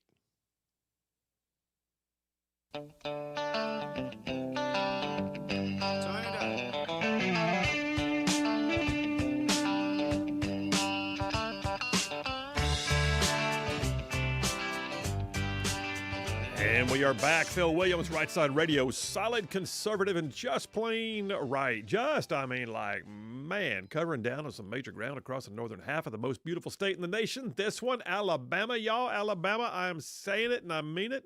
And this show goes like way down south of Birmingham, up north of Huntsville, Tuscaloosa, back to Gadsden, parts of Georgia, Tennessee, and even Mississippi, all thrown in just for good measure. All right, I got a few more text messages, and I'm going to jump into this last topic just to knock it out. Gary from Huntsville said, "Isn't it good that Thanksgiving traditions don't consist of giving away bowling balls?" Yeah, that would not have gone well. Although I think they would have known in advance not to drop the bowling balls. Yeah, just saying. I mean, it was already one of those you should have known better moments. But a bowling ball, I'm pretty sure that would have been a case of liability. Bill from Huntsville says, "My dad and I used to watch that episode. Wonderful memories." Yes, indeed. Brian from Huntsville says, "Turkey's falling. Oh, my God, the humanity." He called it the Hindenburg. Hindenburg. Hindenburg. That's a great dad joke right there. All right, let me switch gears on you. All right, let's spend a few minutes here. Update you guys on something extremely important. So it's amazing. It's amazing what Donald Trump has had to go through to be allowed to run for office like other people do. The level of lawfare, and that's a word, by the way, that I'm pretty sure was coined because of Trump. Just be honest. I don't think that lawfare, I don't remember lawfare ever being used or spoken, discussed, or made a segment on any radio show until Trump. It's the weaponization of the rule of law. And you'd love to believe that, you know, that the lady law actually has the blindfold on. But we have not seen that. The left has weaponized law to go after their political opponents like nothing we've ever seen. Okay, we all know that. But what are the updates? What's going on? Well, the most recent thing that just happened, and I'm talking about yesterday. Special counsel Jack Smith, according to Newsweek. Phil, did you go to Newsweek? I did. Newsweek. By the way, this is the most cursory. I read this article, and it reads like somebody who doesn't even want to have to. It reads like Sonny Hostin on The View having to do a legal disclaimer. That's a great metaphor right there. Friggin', okay, I'll say it. Fine. But I'm not going to elaborate. So this article talks about all the cases. It gives you no background and gives you no commentary. It's like, this happened. Okay. Next one. This is happening. Friggin', okay. Next one. That's the way this article reads. But I'm going to do it anyway. Special counsel Jack Smith's recent motions to dismiss 2 federal cases against Donald Trump have profoundly reshaped the president-elect's legal landscape. So here's what happened Monday of this week. Jack Smith, who is the special counsel appointed by Merrick Garland, the Biden administration, to basically prosecute Trump, if you remember, he had 2 cases. He had the classified documents case from the raid at Mar-a-Lago down in Florida. He had the January 6th conspiracy to overthrow the election processes case going on in D.C. The Supreme Court of the United States has already ruled that presidential immunity is not, by the way, that's not new. For the left, he goes, oh, great, he's now been given carte blanche. No, all they did was affirm what already existed. Thank you very much. I was going to ask you, like, that's not a new thing, right? Isn't it like, yeah. It's not a new thing. It's just not a thing the Supreme Court has ever had to speak to. Yeah, exactly. That's the point. It's like lawfare hasn't been used to where the Supreme Court has had to make that, known and it's re-solidify that. But yeah, they act like you said, it's some new thing, but I didn't think it was. Presidential immunity has always existed. Otherwise, people like Nixon would have been sued for going into Vietnam or carpet bombing in Vietnam. There would have been any number of things that could have been brought on the Clinton administration for launching a missile at an aspirin factory. Mm-hmm. There would have been, Reagan would have been sued. I mean, and somebody who doesn't like what they did would have brought criminal charges. All these things would have happened before, but it was Donald Trump, so they decided to try it this time. Presidential immunity has always existed as a matter of course. the Supreme Court of the United States had to affirm it. Yeah. They didn't establish it. They affirmed it. And that's what happened here. So special counsel Jack Smith basically already had his Florida case on the classified documents was already dismissed by the court, and he was appealing the dismissal. That was already ongoing. Meanwhile, they got a liberal judge in D.C. on the question of January 6th with Trump, and that one was still moving forward, although it was facing some setbacks because the Supreme Court has spoken. Monday, Jack Smith dropped all charges in both cases. He dismissed his appeal, and he dropped all 4 felony charges in the January 6th case. And this is a turning point. So now Trump's federal legal questions are gone. Lawfare has fallen apart on the federal side, but there's still the states. And y'all, this has been like nothing we've ever seen. But the lawfare in the states has been unbelievable. You know the case with Alvin Bragg.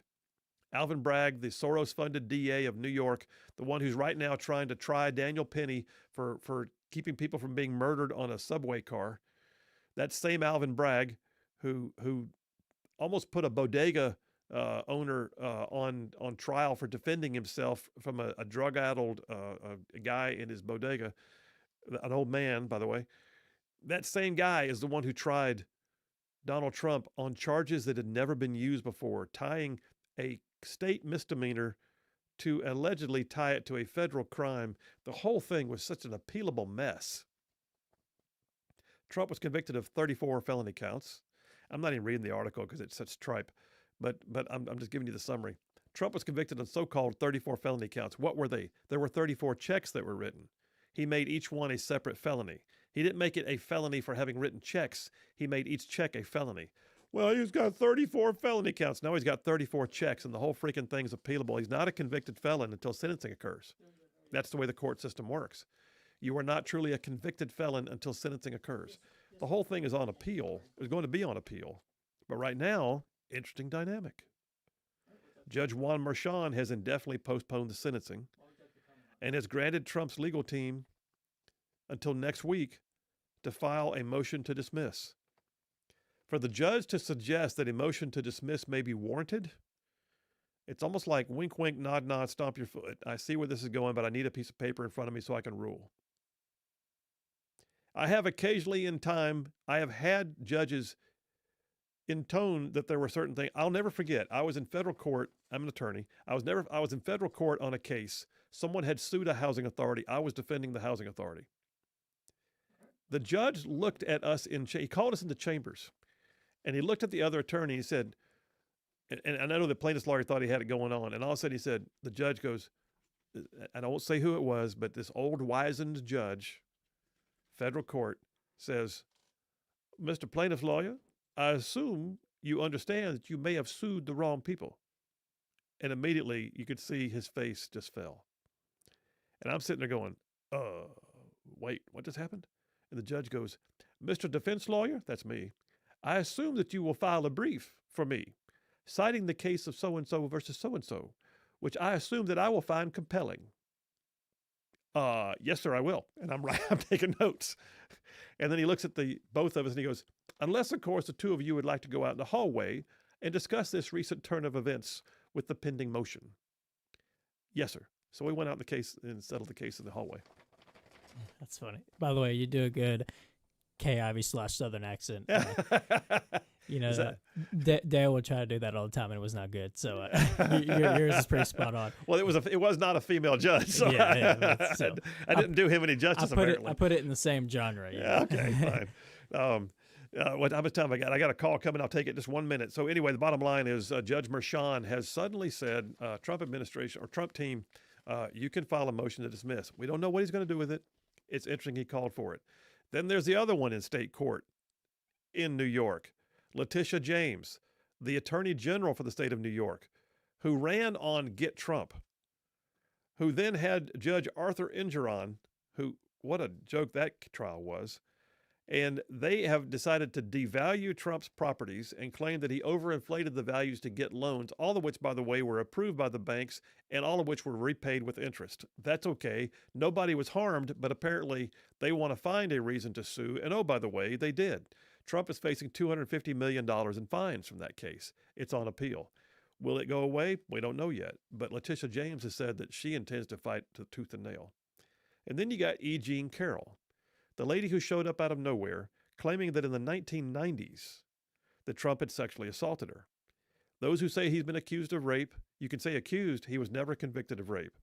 But the civil jury, not criminal, civil jury, did find sexual misconduct and then claimed that he had defamed her by merely denying the things that had been said about him. That defamed her, and she won a like a $90 million judgment. Unreal. That thing's on appeal right now. I believe it will go away. I got a call on the line one. I haven't even gotten to Georgia Fannie Willis. I'll get to that in a minute. But let me get Michael from Huntsville. Hey, Michael, how you doing? I'm doing well. I really enjoy your show, and I just wanted to bring up something real quick. All these cases that they are dropping like pancakes. Yeah. I'm just wondering why Trump could not sue them for his legal fees, because I'm sure he's paid out millions of dollars on legal fees, and not count all the time he's had to waste going to court and all that bunch of junk. Yeah, I think first of all, if it's a state case, it'll depend upon state law. Not every matter before the court you're allowed to claim attorney's fees. In Alabama, we have a thing called the Litigation Accountability Act that says that if you file a frivolous lawsuit and you can prove that it was frivolous and you knew it was when you filed it, that you can reclaim your fees for having had to endure it. You can also in some criminal proceedings, if it's determined that there was what's called a hostile prosecution, you may be able to claim some costs out of that. But not everything is allowed. It just depends. And if it's a contract action, you have to have a contract express provision that allows you to do it. So it's kind of a weird deal. But in some cases, I think he will.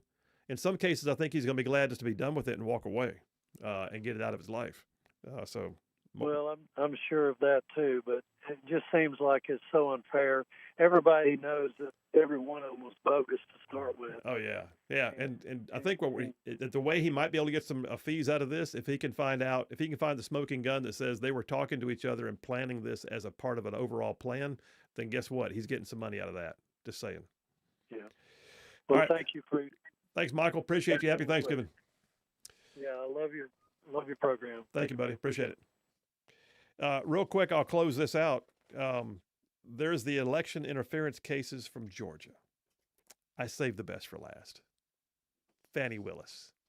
Oh, Fannie. Pray tell, Fannie, what have you done? Fannie Willis right now is in a weird position. Fannie Willis decided she was going to get Trump. She was going to have her day. Oh, man, you talk about just being haughty and filled with herself. But Fannie Willis thought she had it going on, except Fannie decided to hire her boyfriend. Remember that? Tried to hire her boyfriend to come in and having done nothing in his legal career except practice what we call domestic law, which is divorce. He was a divorce lawyer, but he was Fannie's boyfriend. Suddenly he became a special prosecutor paid 3 times more than anybody else to work one of the biggest cases ever to come into the Georgia courts, except that they found that they had lied under oath about their relationship. Suddenly, the question became, can they even stay on the case when they have already lied to the court before? The judge ruled, Fannie, you got to go or he's got to go, but you can't both stay. The Trump team then appealed that and said, why are you letting one stay? They both lied. That has now gone to the Georgia Appeals Court, and the Georgia Appeals Court is considering whether or not Fannie should be taken off the case altogether. If that happens, that case is dead, because I'm going to tell you right now, ain't nobody's going to want to jump into that after Fannie made the mess that she did. I will say this. There was news on that as of 4 days ago. The Georgia Court of Appeals canceled a hearing that was going to weigh out whether or not President-elect Donald Trump and his co-defendants' appeal of Fani Willis's disqualification should be considered. There were supposed to be oral arguments scheduled to take place next week, but they have been canceled. I don't know why they've been canceled. No reason or explanation was given. It may just be a holiday scheduling. It may just be the court had another trial it had to pursue or another case it had to pursue first. It may just mean that there was something that needed to get filed, or it may mean that there's been an agreement reached in the background. And the court has determined that in the essence of what's known as judicial economy, it will not waste its time on a hearing since there's about to be an agreement reached. I'm not going to be a bit surprised to find out that's the case. Either way, what we're seeing is there's a lawfare armistice. Peace is breaking out in lawfare. You got some things still on appeal. You got some angry liberal prosecutors. You got some people that still think they want a little bit of Trump blood to claim. But I'm saying right now, the majority of it is falling apart. And some of them, I really do believe, my call with Michael a minute ago is prescient. I really do believe that if they can find a smoking gun, we already know that Fannie's boyfriend went to the White House and had coordinating meetings. We don't know what for yet. But I'm telling you, if they find a smoking gun that said this was coordinated effort, purely political in nature, which we believe it was anyway, yeah, there's going to be some retribution. All right, take me to a break, JP. We'll get that break. We'll come right back. I'll get a few text messages, and we're heading towards the Thanksgiving holiday. Yeah, buddy. Phil Williams, Rightside Radio. Y'all stay tuned. We will be right back.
Right. Just, I mean, like, man, making common sense like a superpower. A couple of quick texts, and I'll go to the phones. John from Huntsville got the grades in. Says JP gets an A+ for his awesome Taco Tuesday performance. I also gave Phil, it's after I gave after I gave Phil a 10-point deduction for his terrible collard green comments, and after I gave him his 10 points back for his awesome snail comments, Phil's today's winner. With an A++. Congratulations. And by the way, I think you ought to change frye to fish frye. Fish frye. Do you see that? I like what he did there. Don't encourage the gas station fried fish. The gas station fried fish. We can't do that. Gary from Decatur said, so you're saying in certain states a rogue prosecutor can financially ruin or burden any citizen without any form of retribution or accountability by them. Yeah, if you can prove that there was like zero basis, and it depends on the state.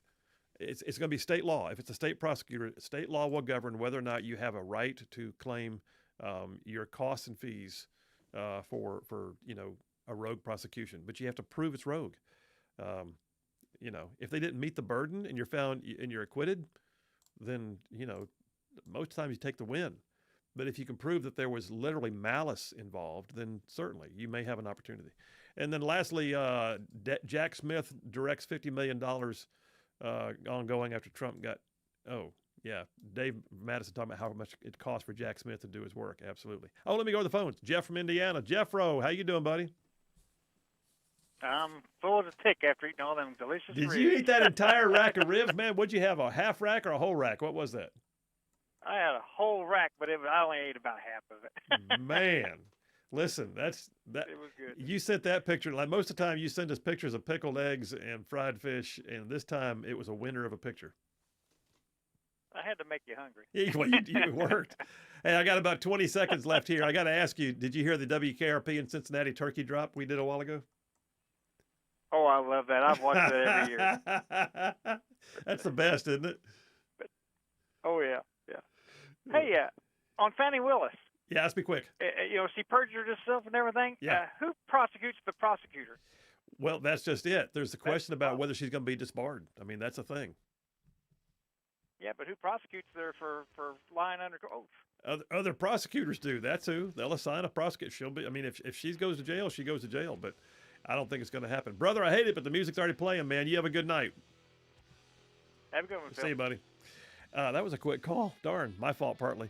Hey, listen, do not forget, there's more of us than there are of them. God is still on his throne. Stay in the fight. We'll see you tomorrow.